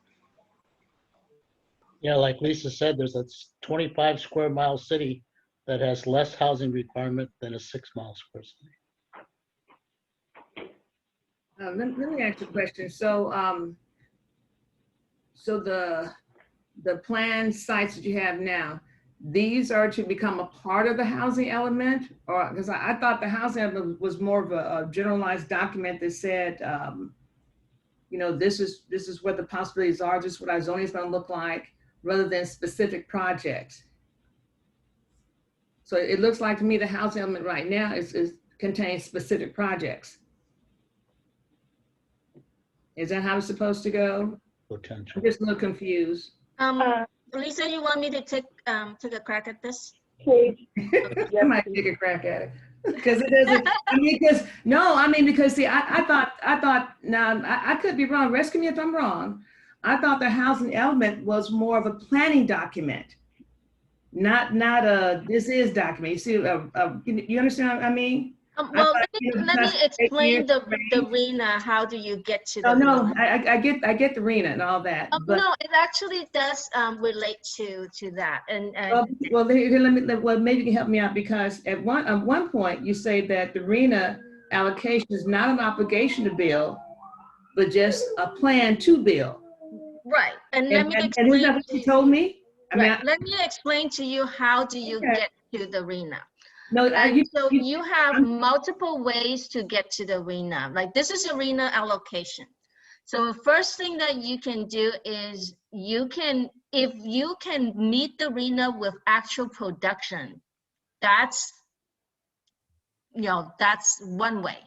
And what you do is we take a look at projects that you have already entitled but not permitted until July 1st. This is the cutoff point.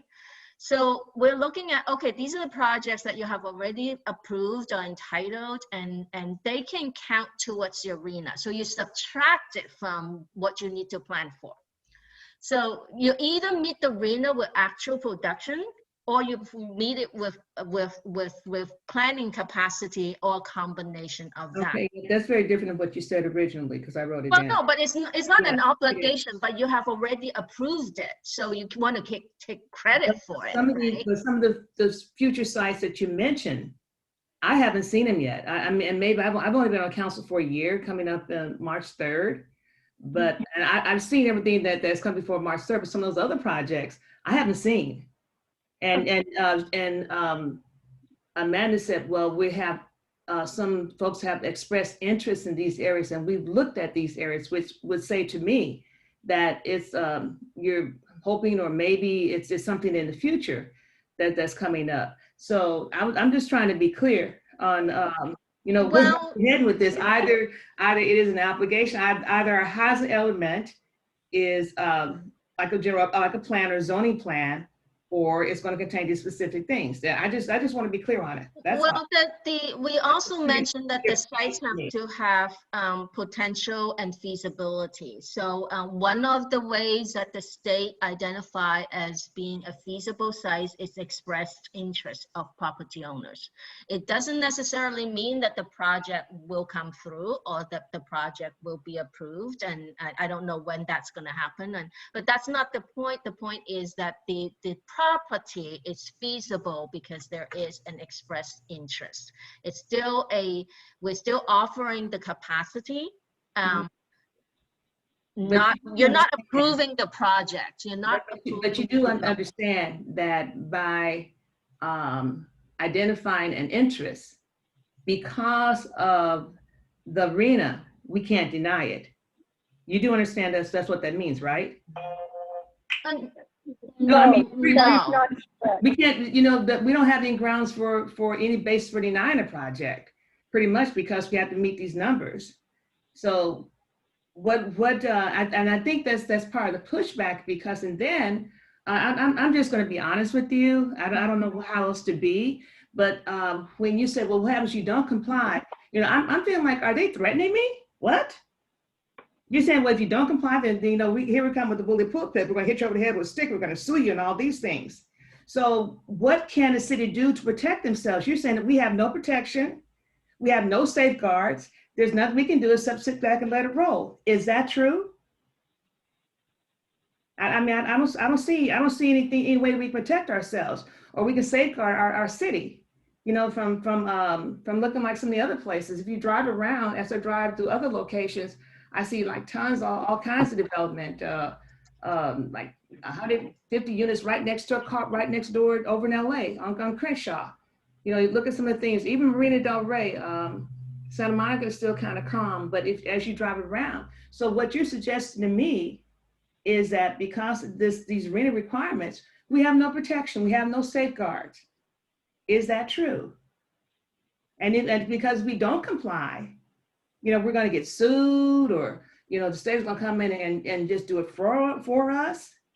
So how do we, I guess my question is, how do we reconcile maintaining a quality of life for our city and then meet the requirements for the state? How do we do that in your professional opinion?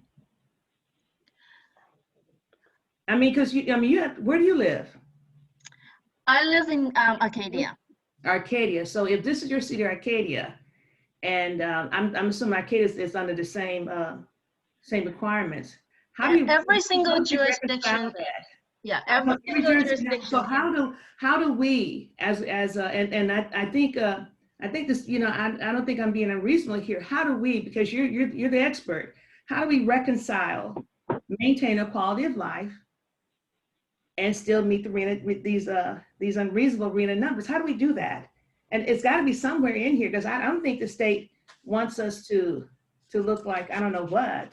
I mean, I understand there's a housing crisis and all that, and I do know, you know, people have got to have some place to live. I get that, but how do we reconcile a quality of life and still meet this obligation? Explain to me that, please, if you can. Well, I think with quality design, working with good developers, quality developers, make sure you have objective design standards. Those are the ways that you can actually revitalize a neighborhood and make it vibrant, make it a walkable neighborhood, make it, there are lots of things that, you know, communities do rejuvenate from being redeveloped. And I totally understand your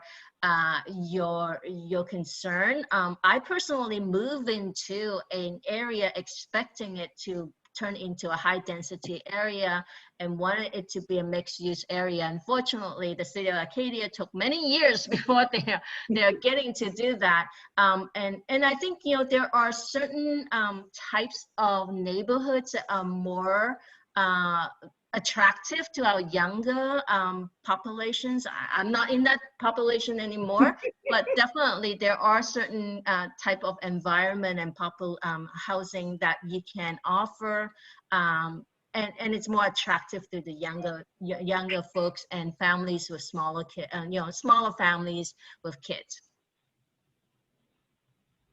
Councilman Kaskinen, I have a question for Amanda, if it's possible, please. Thank you. I don't mean to attack you or anything like that. I'm just very concerned for the quality of life of my city, and I'm just Totally understand.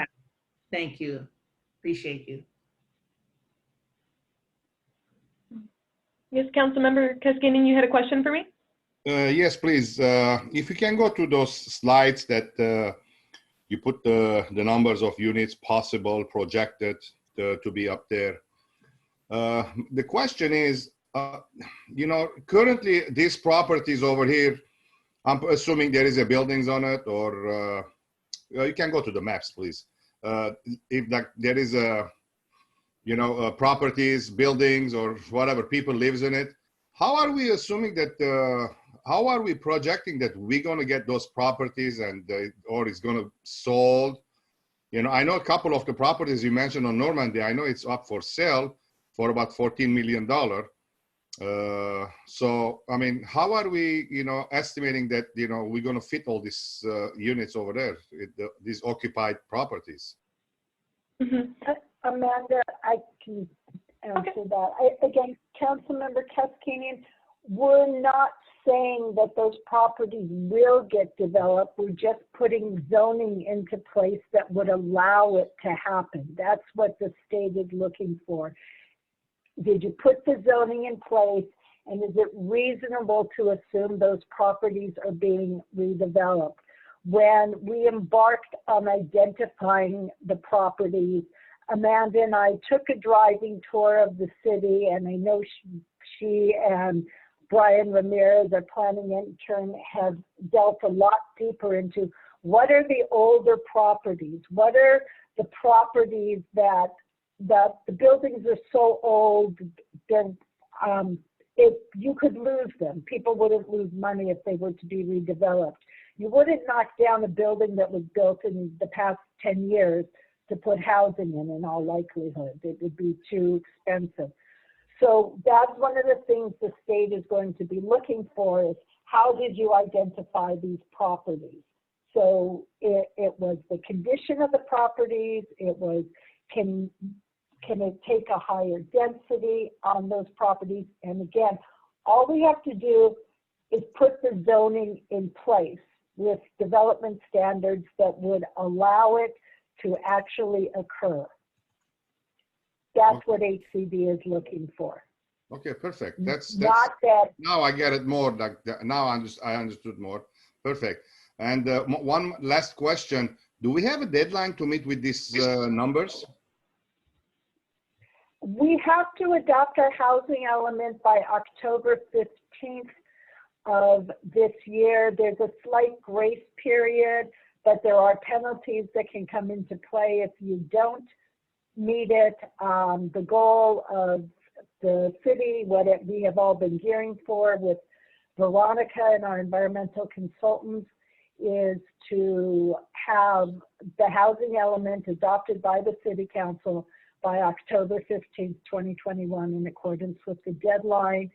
And at the same time, we are going to start to be looking at the process of rezoning some of these sites, because while Veronica says we have it's correct in identifying state law gives you a 3-year grace period, we are better off moving in a faster manner, not so fast that we're not taking, careful consideration, but that we're able to start getting these properties rezoned, because as you said, there is already interest in a lot of these properties, and rather than having to do it lot by lot, it would help the developers if the zoning were already in place and they weren't waiting 3 years. Okay, thank you, Lisa. Okay, we have a couple of people from the public looking to speak So I'm going to go ahead and begin to do that. First, we have Ken.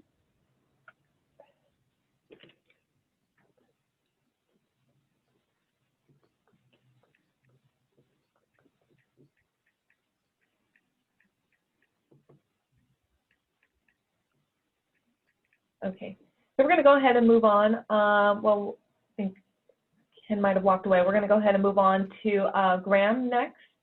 So hold on one moment.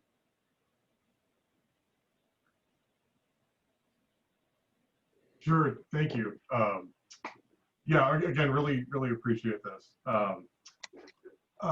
Councilmember Francis talked about our quality of life. And I'll admit that I'm one of those young people who enjoys density and walkability and liked the fact that that existed here. I actually am one of the people living in that development on Artesia at 1600, the townhouses. And I love it. I love being able to walk places. I would love to have, I need it, 500 new neighbors down the street makes no difference to me. In fact, it would support more businesses.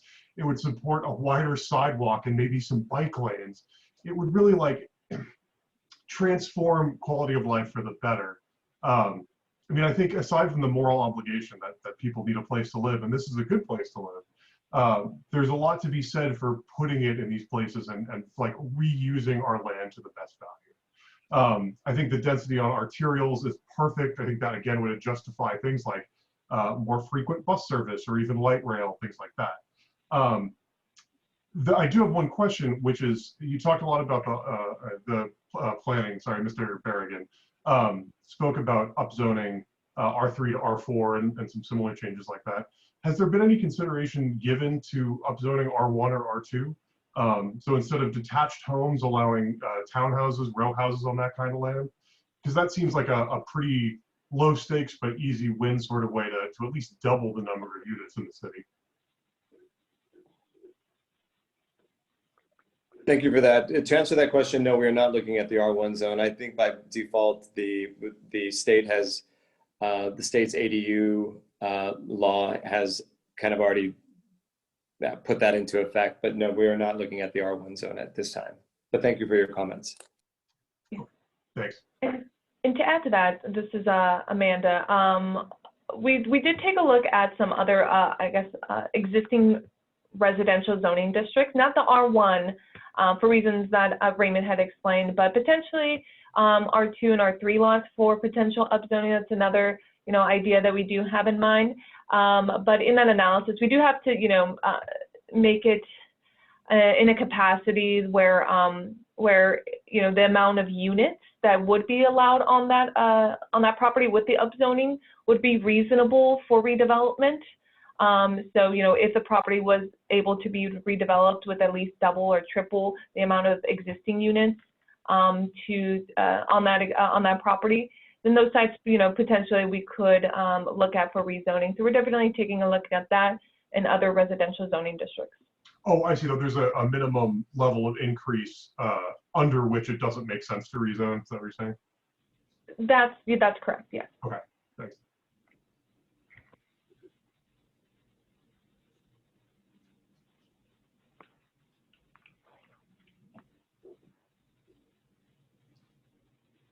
This is Councilmember Francis again.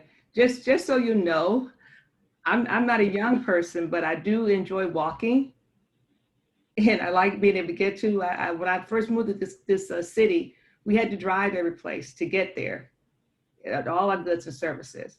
So I like that walkability as well, and I welcome it. I just want to make sure it's quality. Sure, yes, exactly. Thank you, Councilmember Francis. So it looks like we have a few members of the public still looking to speak on this item. I'm going to go ahead and, let's see, Ken, if you're available to speak, I'm going to go ahead and allow you to speak at this time. Yeah, I'm sorry, I didn't unmute earlier. Sorry about that. Okay. I wrote down my question. Hang on one second. Two things. My first question is, did I hear, I believe it was Veronica saying that there was a city somewhere here in California where if they did not meet certain requirements that the state had put out, that they were actually denying building permits? City of Pleasanton, they were sued jointly by the Legal Aid Society of Northern California, as well as by the State Attorney General. At that time, it was Governor Jerry Brown. And during that whole time that they were negotiating a settlement agreement and getting the housing element complying with state law, that was over a year that the city was not able to issue any building permit, including non-residential building permit. It's the court decision. Yeah. Go ahead. Well, that seems to go exactly contradictory to what the state's trying to accomplish, which is issuing permits for building. I think the bottom line, the state is saying that in that city, it does not have the ability, it didn't plan for enough land for housing. And therefore, if you don't have a housing element that complies with state law, you do not have a legally adequate general plan, and therefore you don't have the ability to issue building permit. And so as a result of that, the city had to zone for additional land, lift its building cap that the city established. So it's not that you should not issue building permit and because you're not meeting state law, but it's because you haven't had a legally adequate general plan as a result of not having enough capacity. Okay, one quick other question. Do you foresee the state of California enacting some sort of eminent domain action against the cities where if they do not come up with the correct plan or an agreeable plan, would there be some sort of an eminent domain either by the city, let's say, to meet that plan need? Can that ever happen? I don't think that would ever happen in terms of eminent domain, but the court does have the authority, and it is in the law that the court can zone it for you if you're in a situation where the court decided that you don't comply with state law. The court does have the ability to come in and zone it for you. Okay, can I ask you one other quick question? I'm sorry. I think that the addition of ADUs on a lot of single-family residence lots, which are large enough to accommodate those, would add quite a bit of numbers in terms of 2 units additional per lot, depending on the size, because you can do 2 ADUs.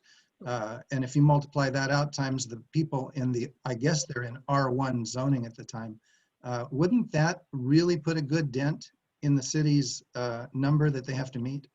Well, you are allowed to count ADUs as part of your strategy for meeting the RHNA, but the state law again says that for ADUs, you have to demonstrate a trend. It's not based on capacity. So you cannot say because I have 1,000 single-family lots in the city, and each one can get 1 or 2 units, therefore I can meet 2,000 units.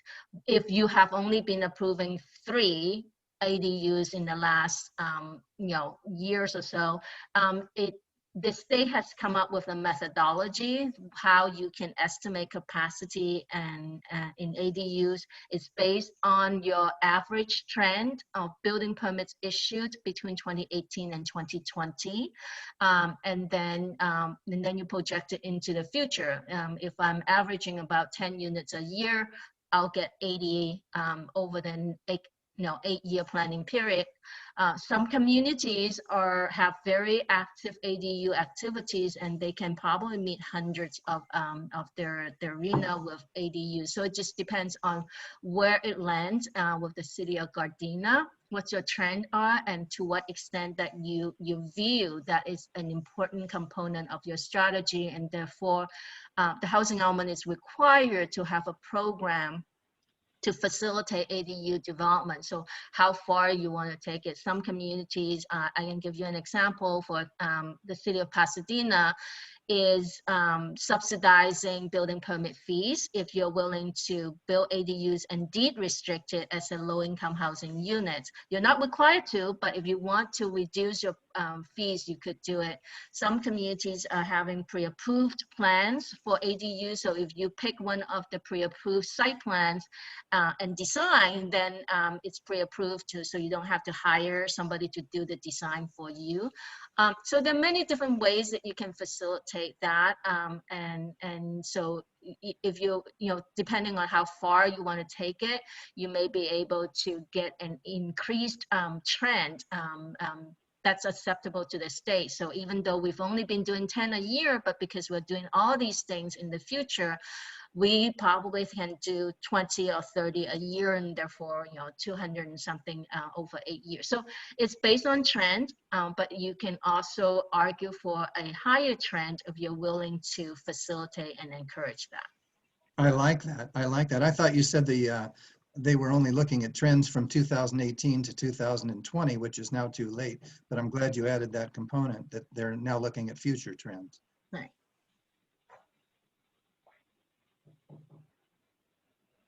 Okay, thank you. Amanda, I think we have one more hand up. Yes. And then I do want to have Brian talk a little bit about the ADU survey we've done. Yes, yes, of course. Okay, so yes, we have an Angela looking to speak. So we'll go ahead and unmute you.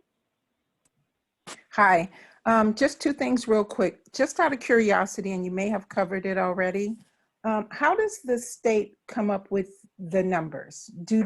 Is it just off of data from some report or, tax rolls or whatnot? Or is it an actual agency that comes and physically, looks at the location and the available land and all of that? That's my first question.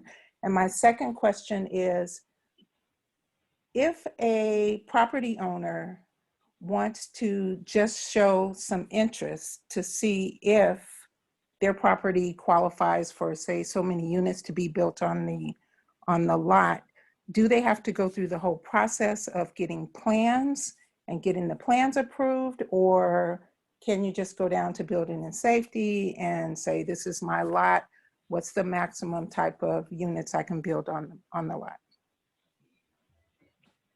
Okay, so I can answer that second question for you. If you have, questions about how many units, or can you build an ADU on your lot, or how many more units can be built on your lot, you can always call the planning department and we can discuss that further with you. But it all depends on the zoning and the maximum amount of density allowed on there. And you are correct. So yes, you would go through if you wanted to construct an ADU, that's a project allowed by right. So yes, you would apply for. We'll submit in plans to show that how you would be constructing that and meeting minimum requirements, and eventually obtaining permits on that. And so that's how. So let's just say that the owner wants to show some interest that could count towards this requirement, but not ready to build, not ready to move forward, but just wants to show some interest, how would that be done? I mean, would you have to go through the full process of submitting plans? I see. So you're asking whether it could be counted towards the RENA allocation. So staff is taking on that analysis themselves. So we're already, making those, assumptions or reviews to see what kind of areas either to upzone to allow for that density, or what we didn't get into too much, but in regards to existing residential properties for recycling. So seeing which properties out there are underdeveloped, existing residential properties that can have more units. So we're already going to, allocate those units into meeting this RENA number. So, so we're taking that on ourselves and making that analysis and allocating that towards our grand total number.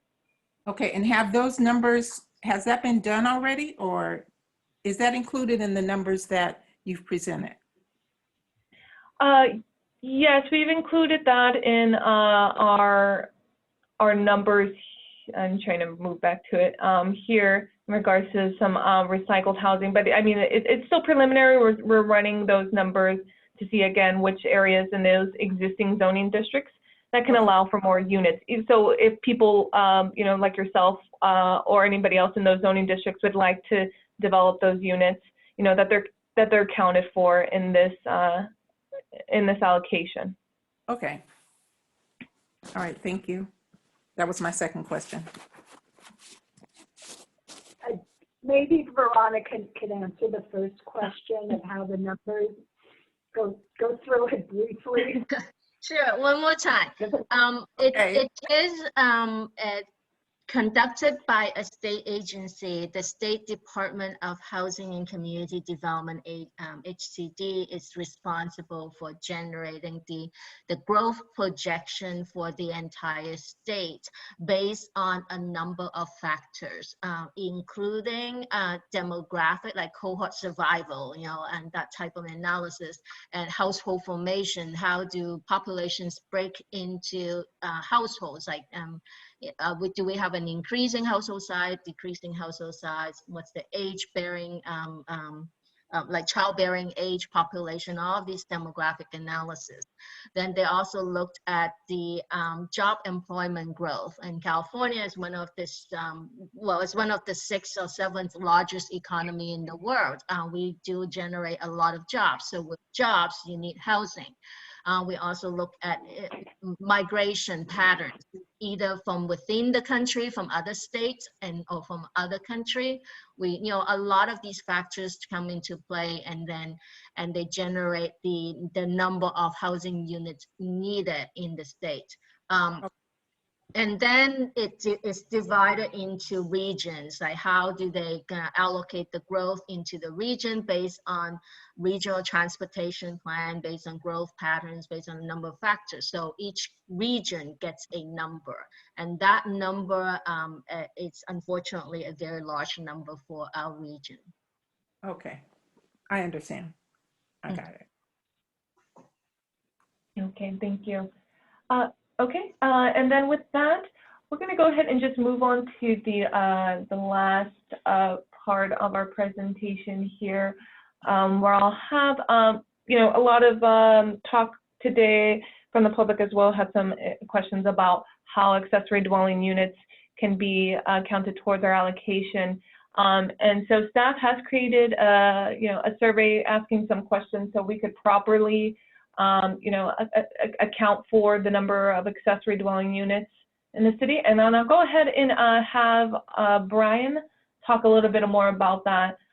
He created the survey here before you, a bit of a, so I'll go ahead and have Brian, are you on? Yeah, I'm ready. All right, go ahead. Perfect. All right. Good evening, everyone. My name is Brian Ramirez. I'm the planning intern for the city of Gardena. And yeah, just like Amanda mentioned, accessory dwelling units can play a large role when it comes to meeting our RHNA numbers. Obviously, it's not necessarily a number, but just making sure that the projections are as accurate as possible. So we took the liberty to create an accessory dwelling unit survey, which anyone who has in any way received an ADU permit can fill out, just to let us know the process at which you are at in regards to your ADU, whether you've completed it, whether you're still in the process. And also there's a portion where we ask if you encountered any issues, whether it's construction costs or, you know, delays in construction or permits, anything like that. So yeah, please feel free to follow the link and fill out the survey. We'd greatly appreciate it. Thank you very much. Thank you, Brian. And then as well, I'm going to go back here. So just that link is on our page, our main page for information in regards to any updates on our workshops here or any other useful information on our ongoing project for the housing element update. That's cityofgardena.org/housing-element/.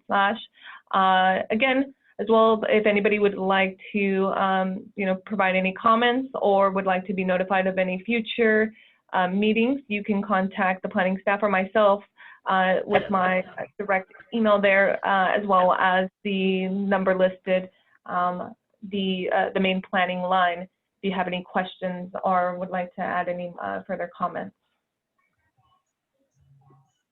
But with that, I believe we have one question. Yeah, it looks like we have one question from the public. I'll go ahead and unmute you. Yeah, hi guys. Again, this is Ken.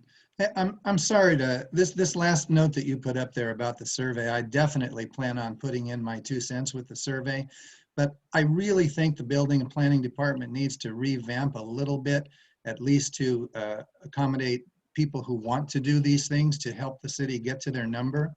I've been in process of trying to plan a couple of ADUs since August. I submitted my first ones around the beginning of October, and I still haven't been able to start or get any inspections done. I think we've got some issues with understaffing. I think we've got a lot of other issues with COVID, et cetera. But, you know, other cities are implementing ideas like having ADU plans pre-approved by an outside contractor so that when they do get submitted to the city, they're pretty much ready to be approved.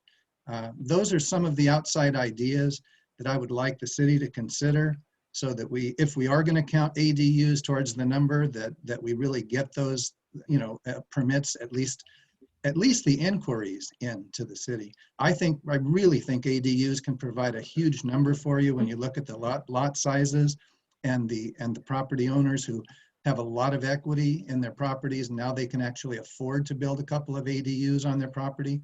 That's my only comment, and I'm going to definitely fill out the form. Thank you. Okay, thank you. Yes, thank you. Yes, and we do encourage you two to fill out the survey, and anybody else who has comments in regards to their process here with the accessory dwelling units. But yes, we encourage you to visit the city's website for more information. But with that, I believe we'd just like to thank you for attending tonight's first housing. Amanda? Mm-hmm. Excuse me, Amanda, do we have a link on the city website for the housing element items where people can go back and check as we post new things? Yes. Yes, so that's the website link there. So yes, it's cityofgardena.org housing housing element. Got it. Yeah, so on there is the information down at the bottom in regards to the 6th cycle housing element. We'll post all the information in regards to upcoming events and or any other items that staff has for public review.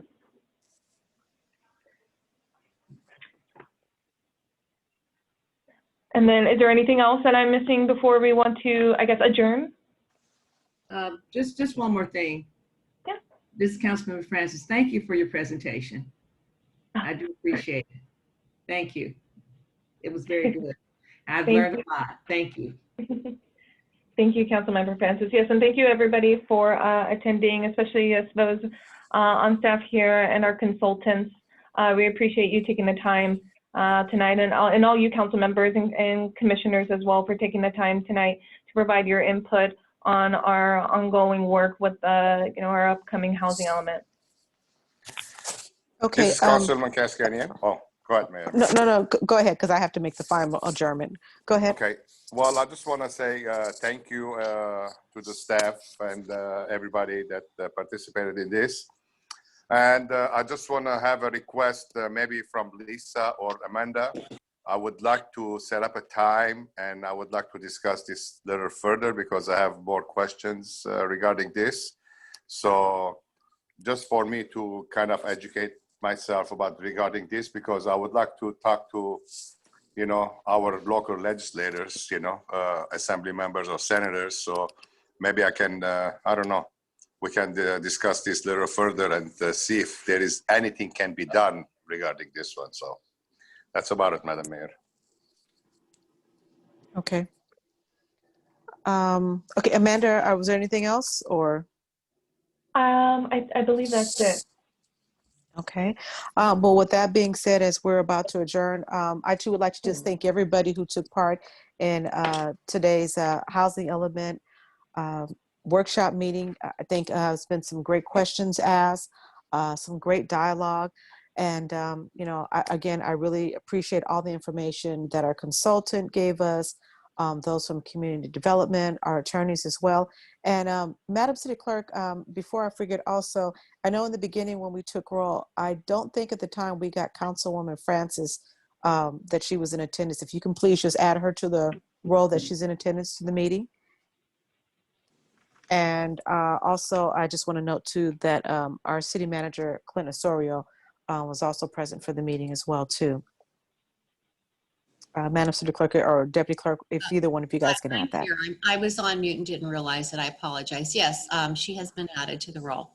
Okay, thank you very much. Okay, and with that being said, as we know, we have a deadline coming up in October, so I'm sure we're going to be hearing a little bit more information, and this will all have time to soak in, and I'm sure we'll have more questions as we continue moving forward with that. So with that being said, again, I'd like to thank everybody for attending today, the community, as well as council members and planning commissioners. At this time, we're going to move to adjournment.